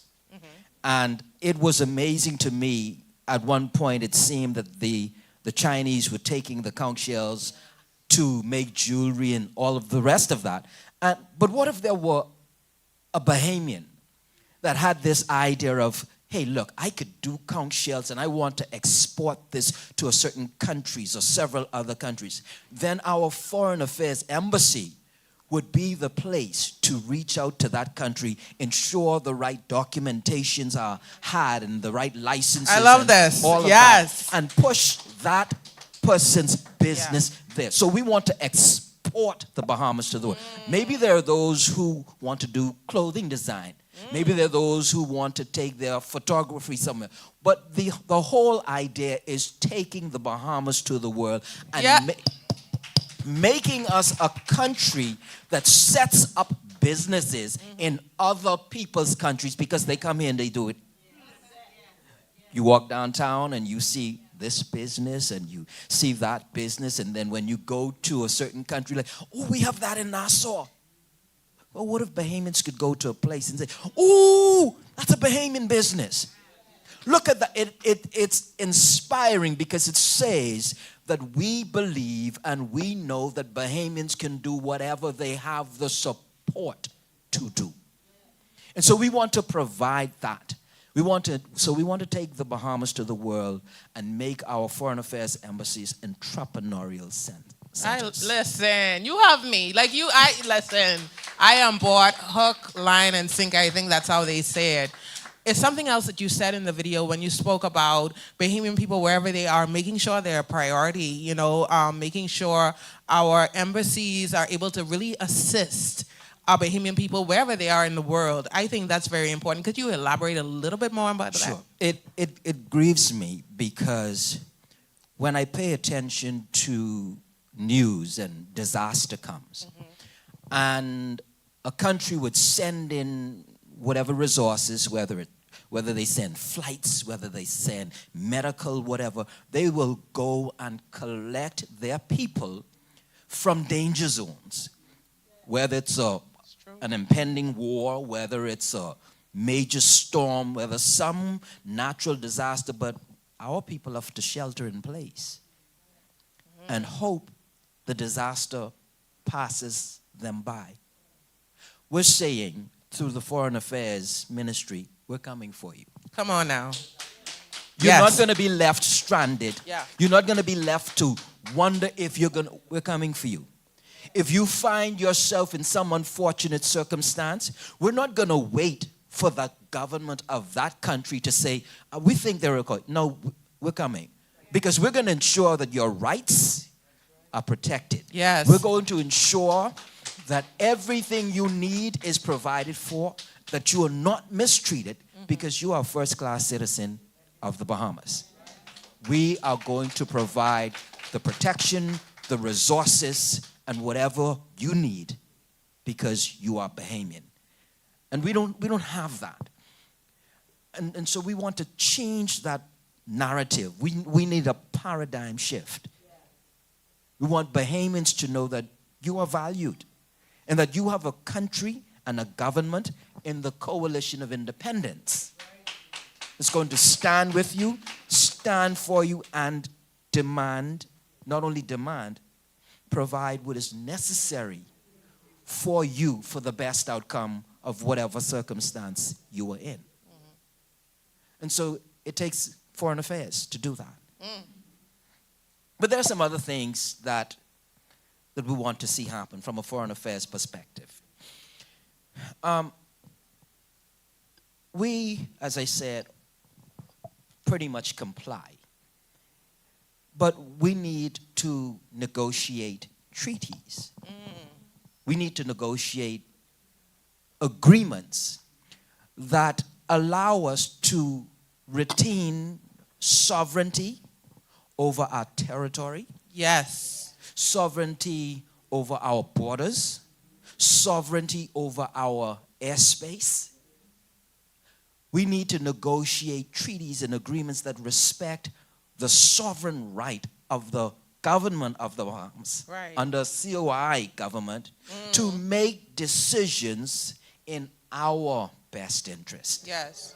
Bahamas first. Bahamas first. And so we need to negotiate with our partners to the north. We need to negotiate treaties with CARICOM countries because we have a migration problem. We need to negotiate treaties with the governments of various countries so that there is burden sharing. It cannot be that in the case of illegal immigration, that they come here and we ship them out. But who bears the cost? We do. And so they have no issue coming back because there are no penalties. Yeah. There are no costs associated with it. We bear the cost. Yes. That has to change. And so, but that takes negotiating treaties. That takes negotiating with the governments of those countries and saying, hey, business as usual cannot happen anymore. Let's sit, let's negotiate. This must change. We cannot remain on the receiving end and the cost-bearing end. And so that's something else that we have to negotiate and put into our foreign policy. There has to be, with regard to foreign aid, every country receives foreign aid at some point. Foreign aid, where there's foreign investment, and these things come in, and that's fine, but we cannot have them have such power that they dictate what happens in country. Again, that speaks to sovereignty. So we need to negotiate from a position of strength so that at the end of the day, whatever agreements we sign off on, they ensure that the Bahamas is not pulled along by outside forces, and we simply do what is in a company's best interest, another nation's best interest. There has to be this trade-off that is mutually beneficial. And so we're talking about foreign affairs from that perspective as well. I love that. I love that. And I'm not going to call the name, but the foreign affairs minister usually calls the Coalition of Independence Coalition of Idiots, right? And I am listening to you, and I am listening to how you're articulating this information. I'm listening to the vision. I'm listening how it's thorough. You have thought about this. Vision 2030 has laid it out for the Bahamian people. We are an astute. We have brilliant candidates who are speaking truth to power. And I want to say thank you for that. Thank you for doing what you're doing, and thank you for the passion that you're doing it with. You're not sitting here and just telling us a story. You're telling us exactly what the new Bahamas is going to look like in May of 2026, because we're going to hit the ground running. Our first 100 days is going to be amazing. They're not going to know this country when we're done with it in our first 100. Are we going to put our first 100 days? Our first 100 days is going to be historical for the country, and I'm excited about it. Is there anything else you would like to share about the Ministry of Foreign Affairs? And there's something else. I know we have gotten a lot of information from our leader, Mr. President, we call him, about the Ministry of Foreign Affairs and how monies are just being, it's being spent aimlessly. People are being spent hundreds of thousands of dollars, people who are qualified, people who are not qualified. You have offices and embassies oversaturated with people who don't even need to be there at the Bahamian people's dime. What is going to change under your nose, under your leadership as the Minister of Finance? What's going to change Foreign Affairs. Foreign Affairs. Yes. What's going to change is that any negotiated agreement is going to have to come through government. No more will there be memorandums of understanding that seem to take precedent over law, seem to have power outside of Parliament. And so there's going to be accountability, because there's not going to be signing off on anything that comes into force without governmental approval. Wow.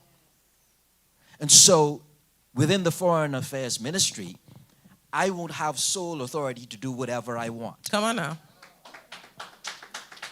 And this is why policies and laws and parliamentary approval will take precedence. I loved how you positioned yourself. When you said that with full authority. Yes, we need that. We definitely need that. I'll say one more thing, and I don't want to say much about it because it touches into another minister's area. But imagine not just having cruise ships come to the Bahamas, but the Bahamas owning cruise ships. And we negotiate that they not only flow through the Bahamas, but that they flow from the Bahamas to this country, to that country, to another country. Imagine that. These are some of the things that we're going to be addressing and negotiating and putting in. Because why should I have to take a flight from the Bahamas to somewhere else to get on a cruise ship that comes to the Bahamas? Now, come on now, yeah. Yeah, that doesn't make any sense at all.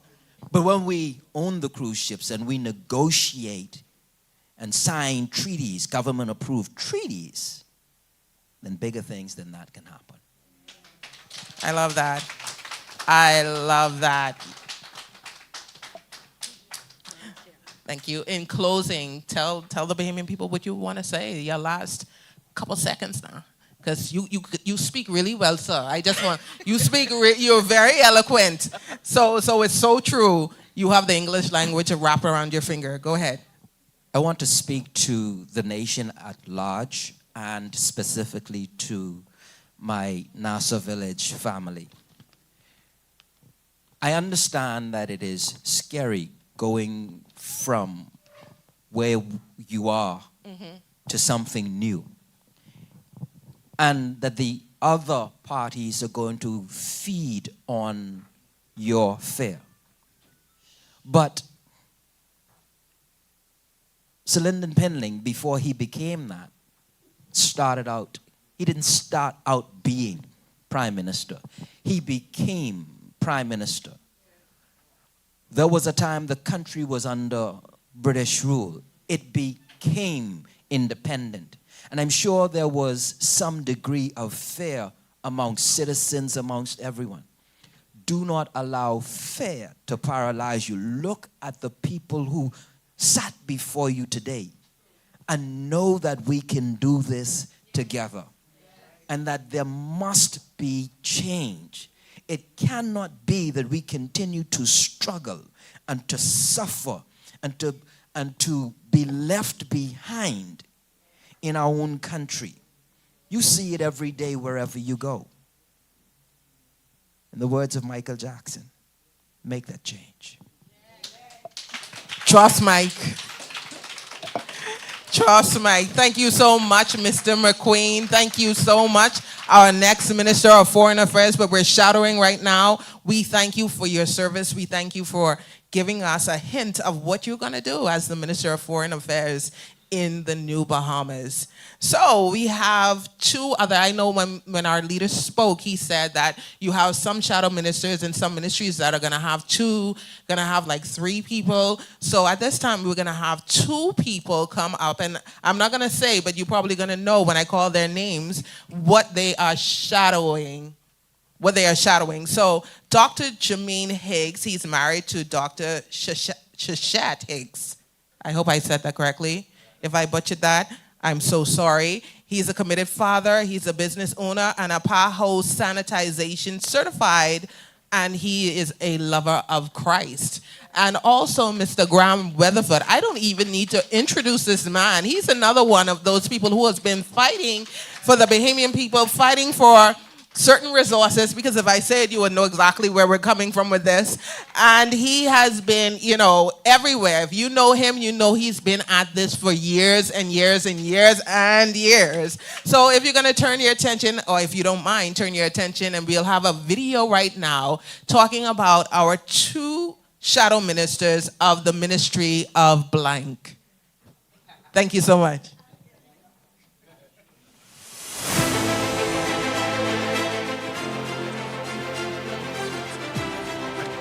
I am a father, a husband, a business owner. I hold up a doctorate in theology. I am a well-rounded person in the community. That is Jermaine Higgs.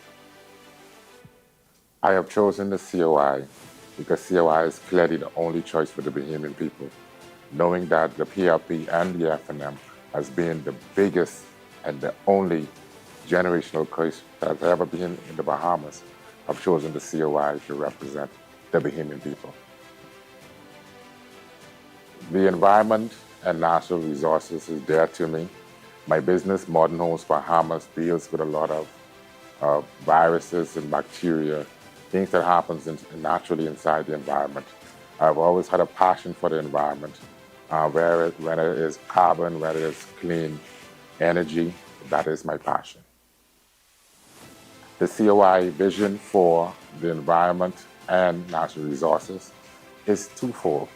One, we would like to push the circular economy that will deal with waste, and the blue economy that will deal with water. When we talk about water, we're talking about the ocean, and we're talking about all waters around us. The COI has the diversity of thought where we go in deep on all of these issues, taking us to the next level. My name is Jermaine Higgs, and I will be representing the islands of Maicah.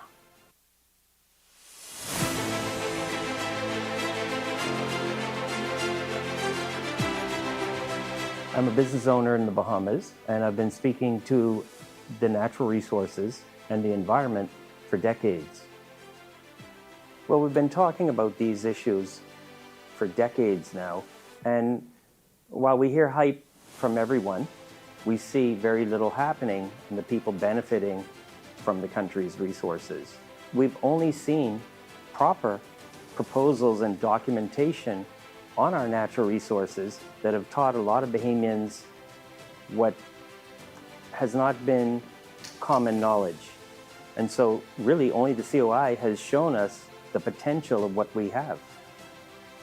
So the COI is the only party that has actually given you a Vision 2030 to tell you what they wish to do and see happen with your natural resources and your environment, and moving us away from an economy that taxes the citizens instead of helping the citizens benefit from their natural resources. These resources, some of them, are relying on us protecting our environment, such as fish. If you destroy the environment, you no longer have those crawfish and fish and conch that we export. So what a lot of people did not know, but are now seeing because of the COI bringing it each Sunday and in the Vision 30, is the extreme wealth the Bahamas has from its natural resources. The difference is other parties speak to it and they show some benefit, but the COI wants to actually put the money from the resources into each citizen's hand.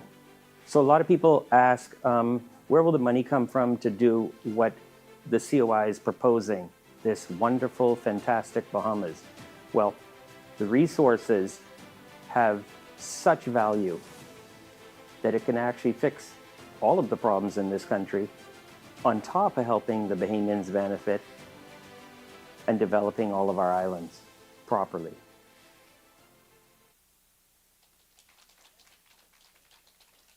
Let's give it up for Dr. Jermaine Higgs and Mr. Graham Weatherford. Come on down. Welcome, welcome, welcome. I feel good. I'm sitting between two great men. This is amazing. I love it. I love this for me. I love this for me.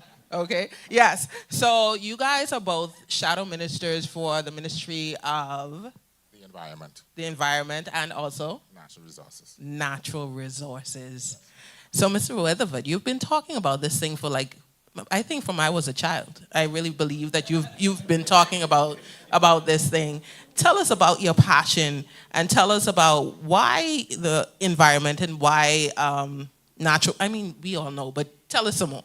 So if God gives you a wealth in your country and you don't use it to benefit all of your people, then you basically failed. You know, one prime minister said we don't have any natural resources. But if you look, there's solar panels near where he lives. Isn't the sun a natural resource? Don't we say sun, sand, and sea? Nothing covers the Bahamas like that radio station, but the sun. So it's one of our biggest natural resources we're not using. Right. But we have a plethora of natural resources. Sand. Sand has many components, one of which probably many people have never heard of, oolite, O-O-L-I-T-E. Google it, used to purify water.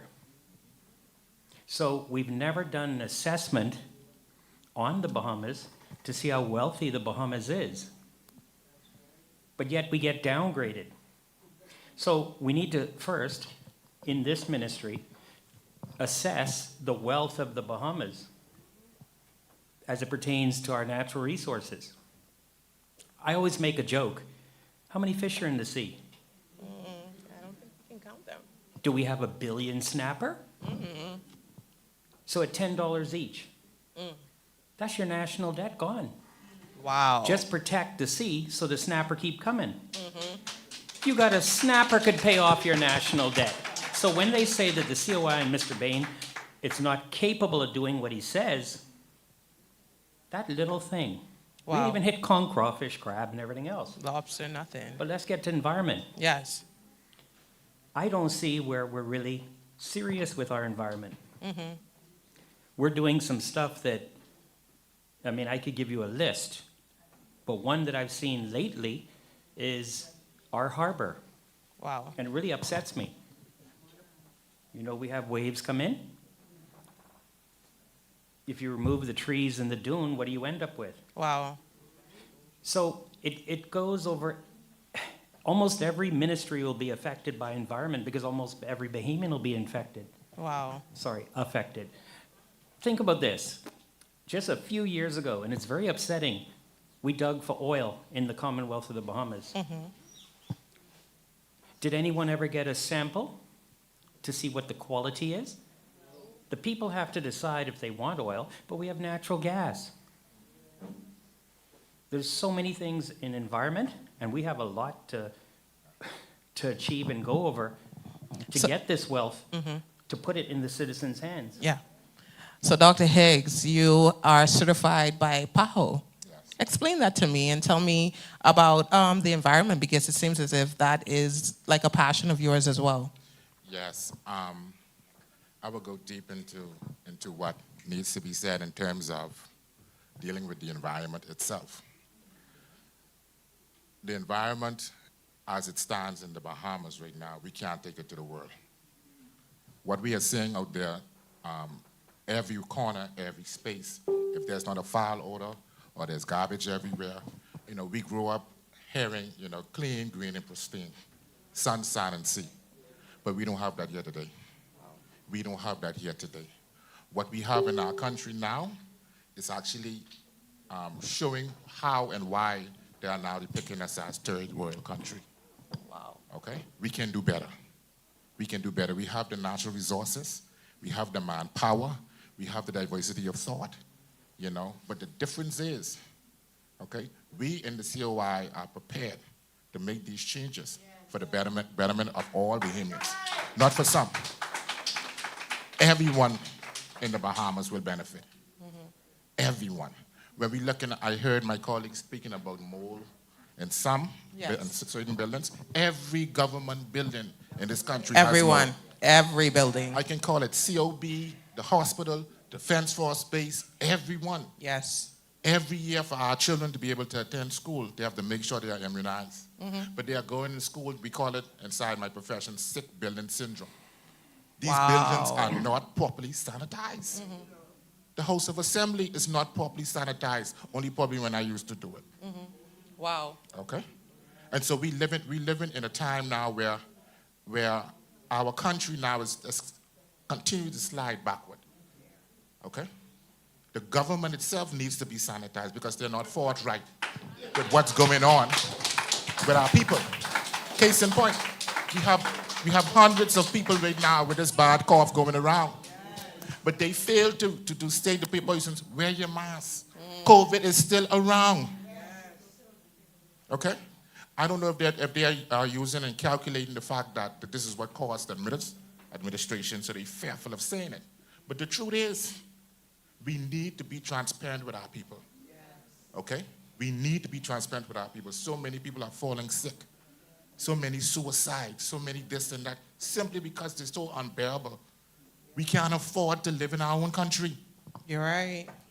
Our environment itself, we need now to transform it for a new Bahamas. What do I mean by that? Every corner we go at, we see rodents, we see roaches, we see centipedes. When it rains, the garbage are open on side of the road. That's a third world country. That's the 1950s, 60s. We need to get away from that. Yes. Okay? We have done, I know that the Coalition of Independence has had a team to the garbage site already. And we have done our assessment. We will close that down. We will use the methane from there, but we will close that down. And we're going to find a key on island where we can barge garbage to that. So persons in those areas don't have to be affected, don't have to get sick. Yes. You have babies, I'm having asthma, having breathing. Yes. All of those things are because of the lack of vision. It's because of these people do not care. They do not care. I'll give you a case in point. The Bahamian people, I'm guilty of this too, but the Bahamian people, every year, we go through the struggles of the year. Just for Christmas, we save, just for Christmas. Just to see the beauty of the houses and the environment, and just to feel Christmas. I'm here to say that the COI want to make every day feel like Christmas for the Bahamian Come on people. now. Every day. Every day. Our environment is what we're going to put first.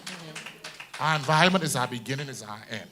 My certification with PAHO deals with the hospital, deals with broad spectrum chemicals, deals with certain military bases that I am certified to make sure that it is up and running and properly sanitized. Okay? So question. Over to my is it possible with our natural resources and the things that we have, we can put an end to our debt as the Bahamas? Because we always in debt. We always. Think about this. The previous prime minister went on CBS, 60 Minutes, and said that we burn $400 million in fuel each year to make electricity. Now, the sun shines a third of the time in a 24-hour period. So what's a third of 400 million? Well over, what is a third of 400 million? Well over 100 million. I go low, because then no one can argue. $100 million a year, we could save to start putting solar on every rooftop. Where the money coming from? We've had 53 years of people who have us billions in debt. So they can't, you could take a chance on them telling you where some money's coming from? I just gave you $100 million to let's solarize every home. Here's another one.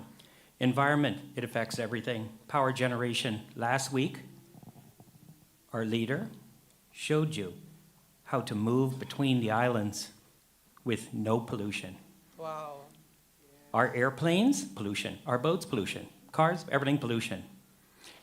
I don't even think the people understand what was discussed last Sunday. Your power generation now comes from fossil fuel. Some of those known to cause cancer. We could clean up the whole country by not transporting all this old fossil fuel and using that clean water, because hydrogen is water. You've seen the rockets go out of the hemisphere? SpaceX, Space Shuttle. You know what the emissions are from that? Nothing, zero. Steam. It's hydrogen and oxygen that makes water. And what you stumbled on, what those people realized here is we have an environment that we're allowing to be destroyed, right down to our precious water table in Andros. Should only be environmentally friendly chemicals. No Snowball, Mr. Clean, and all that going in our good water table. See, if you're going to get serious about environment, you got to get serious. Can you imagine your car coming out of the muffler is no emission. Hydrogen. Super affordable. Your ticket to get to the island, super affordable on a machine that no pollution. So we're either going to kick it up to the ultimate level and be ahead of any other country in the world. They will be following what we lay out. And we can do it because we only got a couple people. In addition to what my colleague just said, just picture this, folks. Solar geysers that we plan on putting inside our lakes and our waterways. What solar geysers does is it takes the sun to operate, but what it does is, I'll look at Big Pond itself that everyone says is dead. It oxygenates the water as it goes up and it brings back life. It moves the scent, it does everything, okay? And so this all falls in our plan for a circular economy. I will give persons an example because the circular economy deals with every waste. We don't waste anything. We are used to the circular economy in this country, but we're just not used to it. We keep circulating the PLP and the F&M, that same waste. So now it's time now to get away from that and to do the right thing and make sure the Bahamian people benefit from the circular economy. Yeah. So again, I'm going to ask you about the national debt in our country. Can our natural resources diminish our national debt? Yeah. The only question you should ask is how quick could it do it? 1 day, 2 days, 3 days? Do we leverage the potential of fish on the world open market? We need to protect it first because everybody's coming here free for all. Yes. So you see, is how you deal with your resources. Instead of operating like a soup kitchen, you operate like a boss. We're so happy when someone comes to our country, direct foreign divestor, divesting. Think about it. An environment fits right in. Watch it. I told you, it fits into almost every ministry. Someone comes here and they decide they're going to get this piece of property. They're going to level it, cut down all the hill on it, sell the fill probably, and you give them all the concessions. Anyone ever checks up to see if you got the billion in concessions? I mean, sorry, if you got the billion in investment? Because they got the billion in concessions. Wow. Did cutting the fill alone pay off for the project? That's environment. And so if we're not serious and we don't see the value of what we have, like I could tell you right now, I'll give you $1 for that microphone. You'll do it. I will. I'm saying, but it's a $100 microphone. Yeah. And we're taught when they come and they cut down our environment, dig out trenches and canals and let the fill go, we're taught that that's our property, Crown land, and it has a value. 300 million, 100 million, right? They come and put a piece of something on it, not worth the value of what we gave away with concessions, property, and the fill, which is environment. And we start clapping. We got 600 jobs. Lost the environment because you can't put it back to what it was.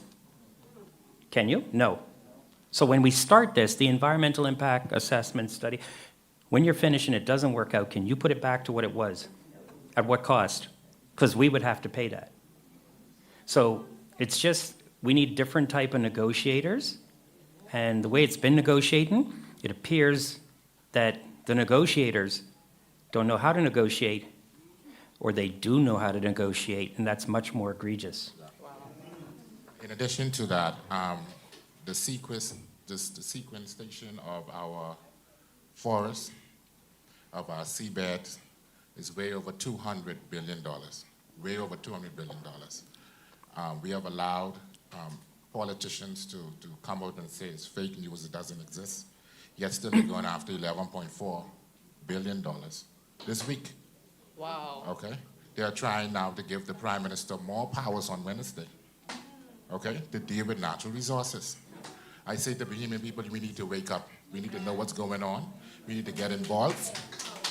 And we need to protect our natural resources as we protect our life. I tell everybody, as I see them, you know, COI or die this time. Because it's not going to be easy if we allow the PLF and MP to get back in power. Either or. But I would be in problems right now if I don't mention this. When we're dealing with Maikal and a lot of the islands, even San Salvador, you know, the Aedes aegypti mosquito is rampant in these islands. Wow. Okay? You're looking at Zika, at dengue, at chikungunya, all of these diseases. But yet still we have antiquated and outdated chemicals being used on these islands. Okay? If they use it at all. That's very important. Okay. Tell the people what those chemicals are. It's very important. Melatonin is one. Okay?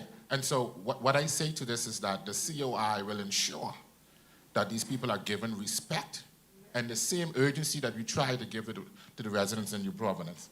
It's been too long and it's been too hard for persons on these islands. You know what it is? You're trying to kill a mosquito, but yet still you're getting $120 in national insurance a month. If you can't kill it with your hand or your foot, you know, dog eat your lunch. So we say, you know, not only the police, you know, we're saying not only the police, not only the defense force, we're saying that every human being that reaches to the age to retire in this country, that went through this war zone called the Bahamas, they deserve to retire in dignity, especially those on the family islands. Yes. So we got to make sure they have a livable wage every month. Okay? Some of them are doing everything on these family islands. I know the families, and they are hurting. Okay? It's so expensive on the family islands. When we talk about our natural resources, I have to hit salt. Okay? In Inagua right now, they have the largest food store in Inagua. They produce and they get the salt from Inagua. But inside of the store, the salt is being sold for $5-something for a bottle. And the New Providence is being sold for less than $2. That's like you coming into my yard, stealing my mango, and turning around and selling it back to me. For more. For more. So something is fundamentally wrong. And we know what it is, the PLP and the F&M. Both of them are in the pockets of these investors. And Yes, for years, yes. they give lease after lease after lease after lease. But when it's time for the election, they go there, they're going to sit down and wait for their piece. It's wrong. Wrong. You know, it's really a shame, and almost to the point of ungodly. All of the seniors should not be taxed the way we tax them. I agree. And you know, the COI leader, he actually said that we're going to try and help the seniors. But see, We're going to help them. we should double their pension. You could fly around the world and you can't give my mother from 300 to 600 a month, but you could paint a 25-cent piece. See it? You paint a quarter, and you're getting rid of money going to digital currency. Why you paint a quarter, and how much was it? No question asked. Was this 50 cents or 10 million? That's what could have gone to the seniors or the police officers or the nurses and doctors. The COI. You know, no one in the United States, no president ever, no prime minister in England or Canada, anywhere in the world that I know of could paint a quarter. You tell me we're not rich? You telling me how soon we could pay off the debt? I went on TV with Clint Watson, and I'll say it again. Our debt was $10 billion, and I made the statement that we could pay off the debt in 11 days. And I had proof from the Ministry of Financial Service, Trade and Industry, and Immigration. I still have the paper. And I dare them to come and let's have a debate right here and discuss if the Bahamas does not trade $3 trillion a year and at 12% VAT, which what it was when that was released, is how much? $360 billion a year. How many days in a year? 365. It's almost $1 billion a day. Wow. A world-class hospital is $100 million. That's 10. 100 millions is $1 billion. So in 1 day's worth of tax, if the number's true, you could build 10 hospitals in 10 of our major islands, and tomorrow you would have another $1 billion. So you asked, how could environment pay off anything? Common sense can pay off our debt and fix the Bahamas. So you decide you want to change. Yeah. So you're trying to tell me that the narrative that they said that we're giving to people, false hope, that we can give each Bahamian $100,000 is actually true? This is what you're saying to me. In It's possible. 2008, I went on More 94 with Ortland Bodie, and I said every Bahamian's worth $1 million. I now have the proof from the former minister. He put the paper out, so he's invited to come here, and let's have a talk. This is U.S. dollars? This isn't, you know... Listen, we don't deal with funny money in the Bahamas. We have Bahamian money that's equal to the U.S. Yes. Very few people have that. And you know what we need to do with environment? We need to put THE, the, back into the Bahamas. Yes. You see, there's only a few places in the world that have the in front of them. The United States of America, not the Canada, not the Jamaica, not the England, not the India, the Maldives, because they're special. But we look better than them when flying overhead. 2 astronauts said so. And yet we don't use their voice in any of our commercials. You see, we need a whole new mindset, and the environment affects every single... You can't come here as a direct foreign divestor and not talk to environment. We do environmental impact studies. Are they ever made where the people can see them? I think heads of agreement should be put on the table on day one. And when you're negotiating with some foreigner, that should be done on our local TV so we can watch the negotiation. Yes. And see how good you are at negotiating. Well, we know how transparent the COI is and will be. But we can't depend, Bahamians, we can't depend on what's been going on for years. The TNT, I call tax and thief, will not stop. Will not stop, especially when it comes to our natural resources. It will not stop unless we get serious. Unless we get serious and put our foot down and say, guess what? Enough is enough.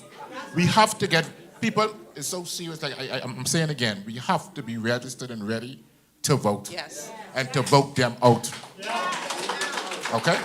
Because as you speak, my colleague, and as I speak, I always get angrier and angrier and angrier because, you know, I have so many kids, and I have so many kids outside of my home that depend on me to look up to me, you know, for either guidance or sometimes to even feed, you know? That's really sad that we're at that point. Yeah, but we've been to that point. We've been to that point. We've done it for decades, and now it's time for a new Bahamas. Name one politician that experienced that problem. I can't name none because guess what? They don't care. The other night I waked up, I'll give you a story. I waked up and I went across the street. For a few days I was realizing that inside my vehicle I have a Audi A8 that is partially new. It's almost like Bahama. So I was finding some clothes in my car and everything. I said, you know what? Something has to be done. And I got up and I got a hammer and I said, guess what? Someone stayed in my car. When I opened the door, there was this lady and 2 kids. Okay? And 2 kids. All of this is happening in our country. My wife and I, every Christmas, you know what we do? I love to cook and I love to eat. Me too. What we do is, we will try and cook, fix at least 10 to 20 food packages, and we go around to the persons on the street and we feed them. You know? Today is them, today it could be me. I'm not bigger than them. Especially, you know, the level of victimization that we are accustomed to in this country. You know? I've lost contracts over contracts because I'm willing to stand. But guess what? Everyone in here, under the sound of my voice, keep your standard.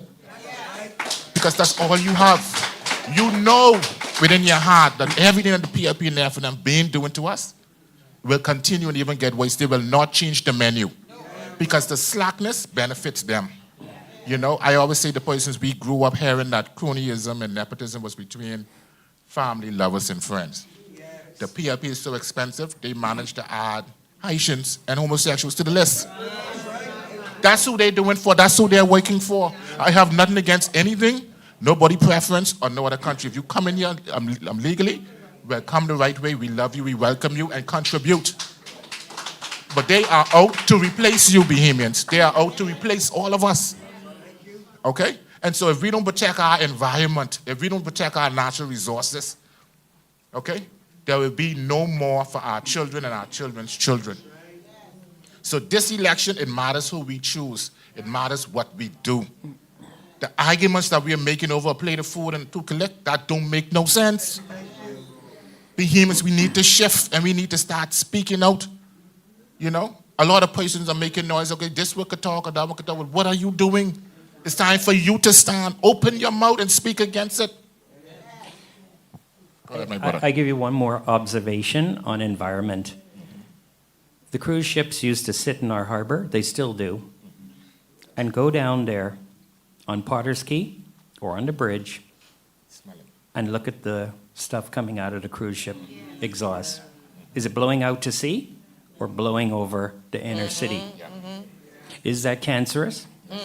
We say we have a lot of cancer. We got a list of reasons why. Now we want to put a liquid natural gas barge by the fish fry. It's cleaner fuel, but it's still toxic. But it's cheaper fuel. It's cheaper power generation. So are we going to put a barge by the fish fry to run a cable to the cruise ship so they can get more affordable electricity? In 2014, John Boswick and myself spoke in a panel at the Hilton downtown. 250 people in the room. 2014 said put that barge in the harbor if you're going to do it, but make it more power, 300 megawatt, more power than Nassau needed. We would have sold electricity to the boat, helping to pay for it. See, I like someone else to pay for it. And it would have given half-price electricity to everyone in New Providence. That was a quick fix. The long-term fix would have been putting solar on every rooftop, paid for by carbon credits. Wow. We were told we were stupid, they didn't exist. They told the leader of this party he was crazy too. Now they say it exists. Magically. They say we have no natural resources. I need to immortalize that prime minister. Wow. I mean, he never had a fish or a conch. Or bush medicine, because you're talking about upper respiratory situations and asthma. We have Cersei, we have aloe, we have so many things that are right in our backyards. Not for long if you don't protect the environment. It's true. Pollute the soil and see if you could grow it. That's true. See, environment affects that too. It affects health. It affects a majority of ministries. It's bigger than most people believe. Yeah. These two on this side of me chose violence today. They didn't come playing. They came with their bazookas loaded. And we can talk about this over and for a very long time, for hours and hours and hours. You can see the passion and hear the passion. But if you don't think as a Bahamian you deserve more, if you don't think when you go to the grocery store that you deserve more than that $11 that our leaders so graciously divided in the 4.5 years, if you don't think you deserve more than that 500 and whatever it was, $94, then you can't blame anybody else but yourself. We've been blaming the PLP and the FNM for a very long time. Now you've been educated. So what was it, the end figure? Was it $11? That was, so you, I like the leader of this party, our leader, because he gives you the penny. Yes. But if we look at $11, right? One guy offering you $11, the other guy offering you 100,000. But they won the 11. A normal thinking person would want the 100,000, but it sounds like too much because something we've been living, begging for so many years. How many people waiting on a government house? That's environment, by the way, because you're going to cut down all the trees and sell off all the fill and mow down a hill of our Aragonite aggregate. That's all environment to do government housing. And I appreciate the so government. How many people waiting for one of them, and how much they cost? But look how $500,000 when they're paid for. But look how tiny they are. It's like. No, but you know how big an acre of land is? How many people waiting for You crown know how land? big your house could be on an acre of land? But It's you won't just- vote for that. Because they think it's a dream, because they've never had it given to them like We've this before. been taught the servitude tiny mindset. Anyone ever heard the Bahamas is small? Insignificant? 700 islands? We have thousands of islands. We're bigger than Florida or Cuba. Who come with this tiny mindset? Why are tiny we politicians. We've been taught this. Well, they know better. Because from the first class seat, when you go in over to Qatar, you could see how big the Bahamas is. You got a big window, you see?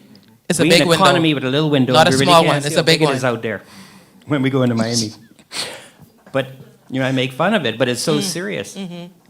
When will we do the assessment of the Bahamas?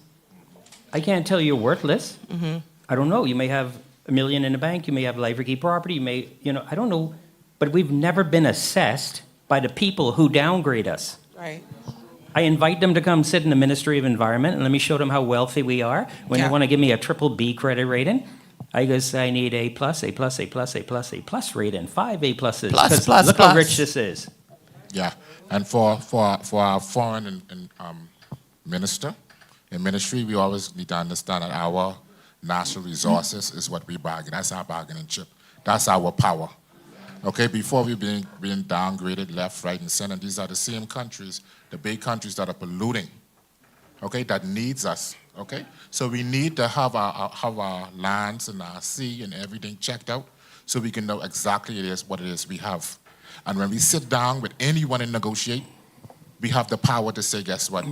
No, this is for the Bahamian people. No, you cannot come to us and say you're going to downgrade us, this and that. We have no voice. Think of Andros alone. We got 4,000 people in South Andros, right? Pick me. Not to touch our mangroves in Andros. Pick me. You No, pick me? I can help you. You getting paid to stay home in Andros. Watch this.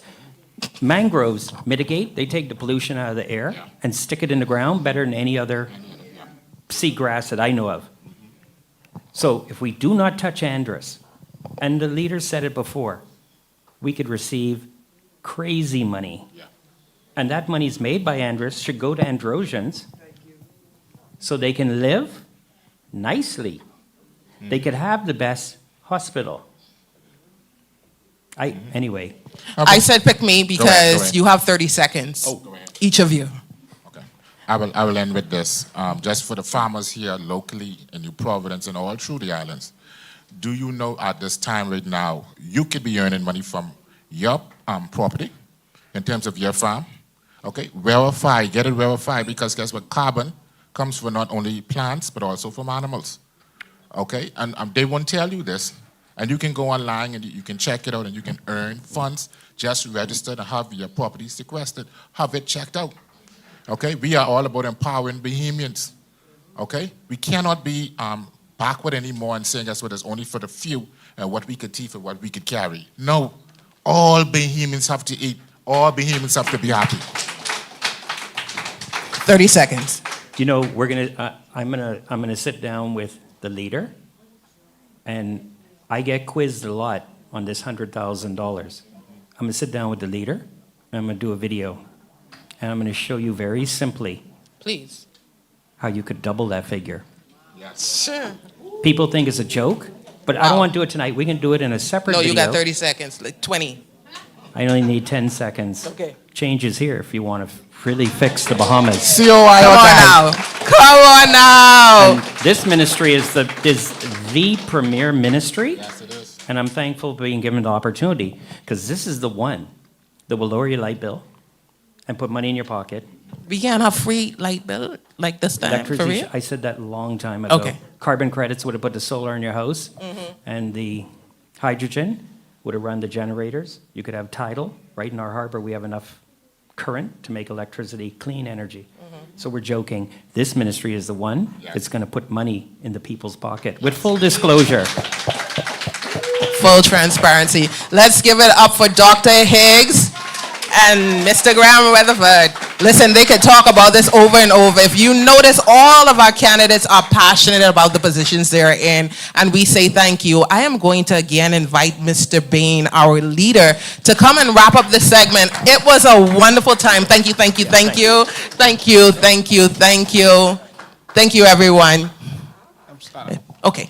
I just want to call all our shadow ministers to join us on stage.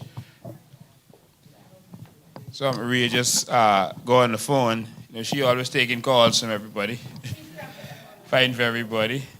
So you'll grab Maria off the phone. Ladies and gentlemen, what you experienced tonight is the dawning of a new age.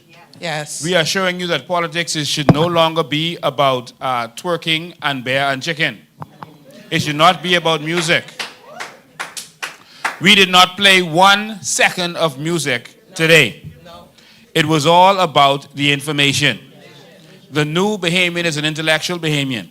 And so we presented to you qualified candidates. In the past, you've had candidates, come right on the stage, Maria, find a spot. In the past, you've had ministers who are absolutely not qualified to run the ministries they're running. And so what you're seeing is the dawning of a new era, so that our country can be functional. We presented to you a Minister of National Security who is qualified to deal with the issues of national security and immigration. You know what a man is going to do by what he has done. We are already fighting the immigration issue, and we're not even in government yet. Watch what's going to happen when we get in government. We are going to solve the crime issues in this country. We are going to solve them. Next, we presented to you a Minister of Finance who is extremely qualified, who has worked for major companies in this country and who is managing a major company right now and is a man of God. And his job is to make sure that our finances run properly and that no one puts their hand in the cookie jar. I told him, if I go near the cookie jar, lock me up. And he promised to do so. We need to get this right this time. You also heard from a lady who needs no introduction. You know her worth. You know that the COI promised you that labor, that we will fight for the people of this country. We will fight for our civil servants. We told you that you're going to think that the government is your union. We're going to make unions obsolete. Not that we want them to go nowhere, but they are going to have a friend in the government. And you know that's going to happen because you know what a man is going to do by what he's been doing. Maria has been fighting for the civil servants, risking her career and her life, coming out sick with an asthma pump to fight for the civil servants of this country, representing some of these people in court for free, fighting major battles. I was a police officer. I never knew we could get paid for overtime. They told us we had no right to get paid for overtime. Maria fought that battle and won that for police officers, along with others. But ladies and gentlemen, your new Minister of Labor and the Civil Service will fight for you.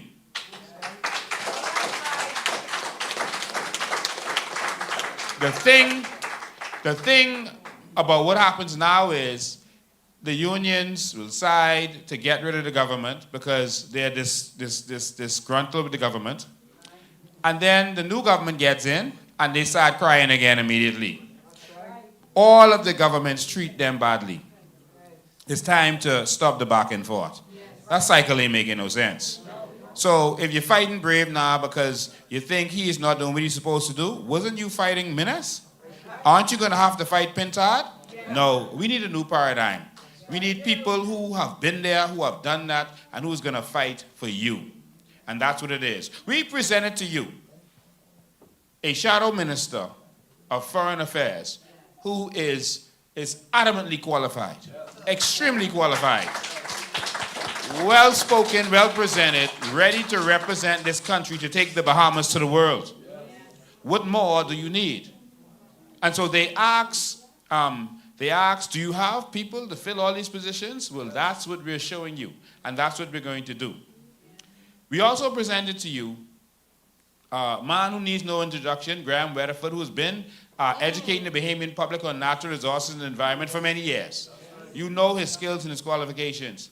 And now we introduce to some of you who may not know him, Dr. Jermaine Higgs, who is certified in these areas and ready to transform our environment and our natural resources, who has a great grasp of our carbon credits, just so does Graham, and who is going to be the person responsible for maintaining the engine that's going to bring the finances to all of us. So I put my trust in them. Everyone knows I may have made the conversation of natural resources popular. We may have done so as a party, as a COI and natural resources, but we all trust people like Graham Weatherford, who has been doing the same thing for all these years. And so, ladies and gentlemen, these are our shadow ministers. This week, we're going to present more to you. So tomorrow, you're going to be introduced to some more. We're doing this all week. How many of you are going to be out here tomorrow? You ready? This is a week of vision. And we want you to continue to watch online. We want you to continue to be here in studio with us. Because this is the planning to take our country forward. And so these are shadow ministries to shadow the ministries that already exist. When the COI gets in, we're going to transform some of these ministries and create new ministries that don't exist now. But you'll see that when we get in. For example, we're going to make this thing more efficient. We're going to put education with youth. Doesn't that make more sense? Why is it youth, sports, and culture? No, we're going to put the Ministry of Education with the Ministry of Youth. This is an example. We're also going to put the Ministry of Transport with aviation and maritime.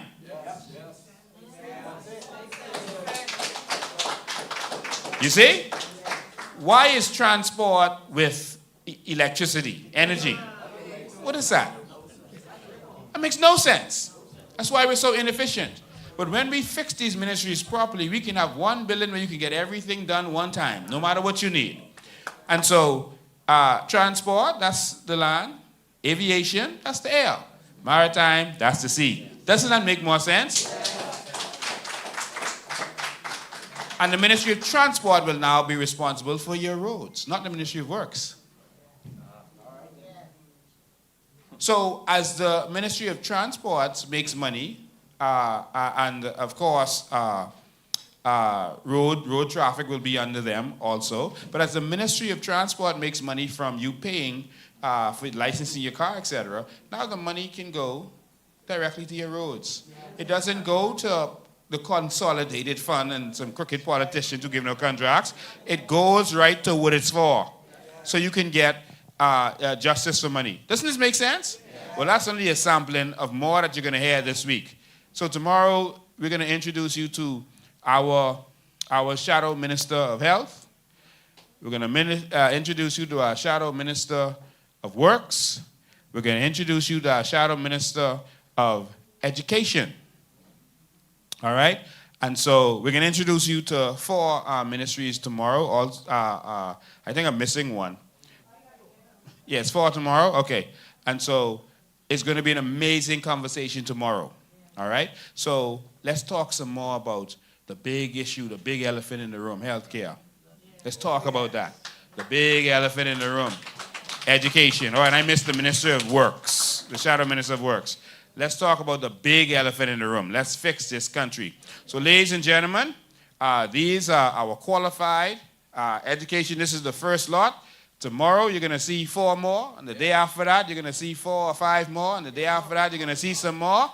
The reason we had to do this during the week because there was no way to get this kind of conversation by trying to bring all of them one time. And so we want to educate the Bahamian public so that they could know that there's something different you can go to. All right? So if you think that the COI is about Lincoln Bain, you're fooling yourself. They are educated Bahamians who have stepped up. One person told me, he said, yeah, sir, the PLP, man, they can put so much stuff on Lincoln Bain, what they can't find, they can make up. Say they can destroy him. Well, go ahead. But we are an idea whose time has come. And you cannot destroy an idea whose time has come. And the idea is that we can have qualified, educated persons running this country. The idea is that we can put Bahamians first in this country. The idea is that we can own this country and economy. You cannot kill that idea because it's time. Thank you all for tuning in. Thank you to our lovely hosts who did an amazing job. And ladies and gentlemen, we'll see you right here tomorrow at 8 p.m. Same time, same place. See you tomorrow.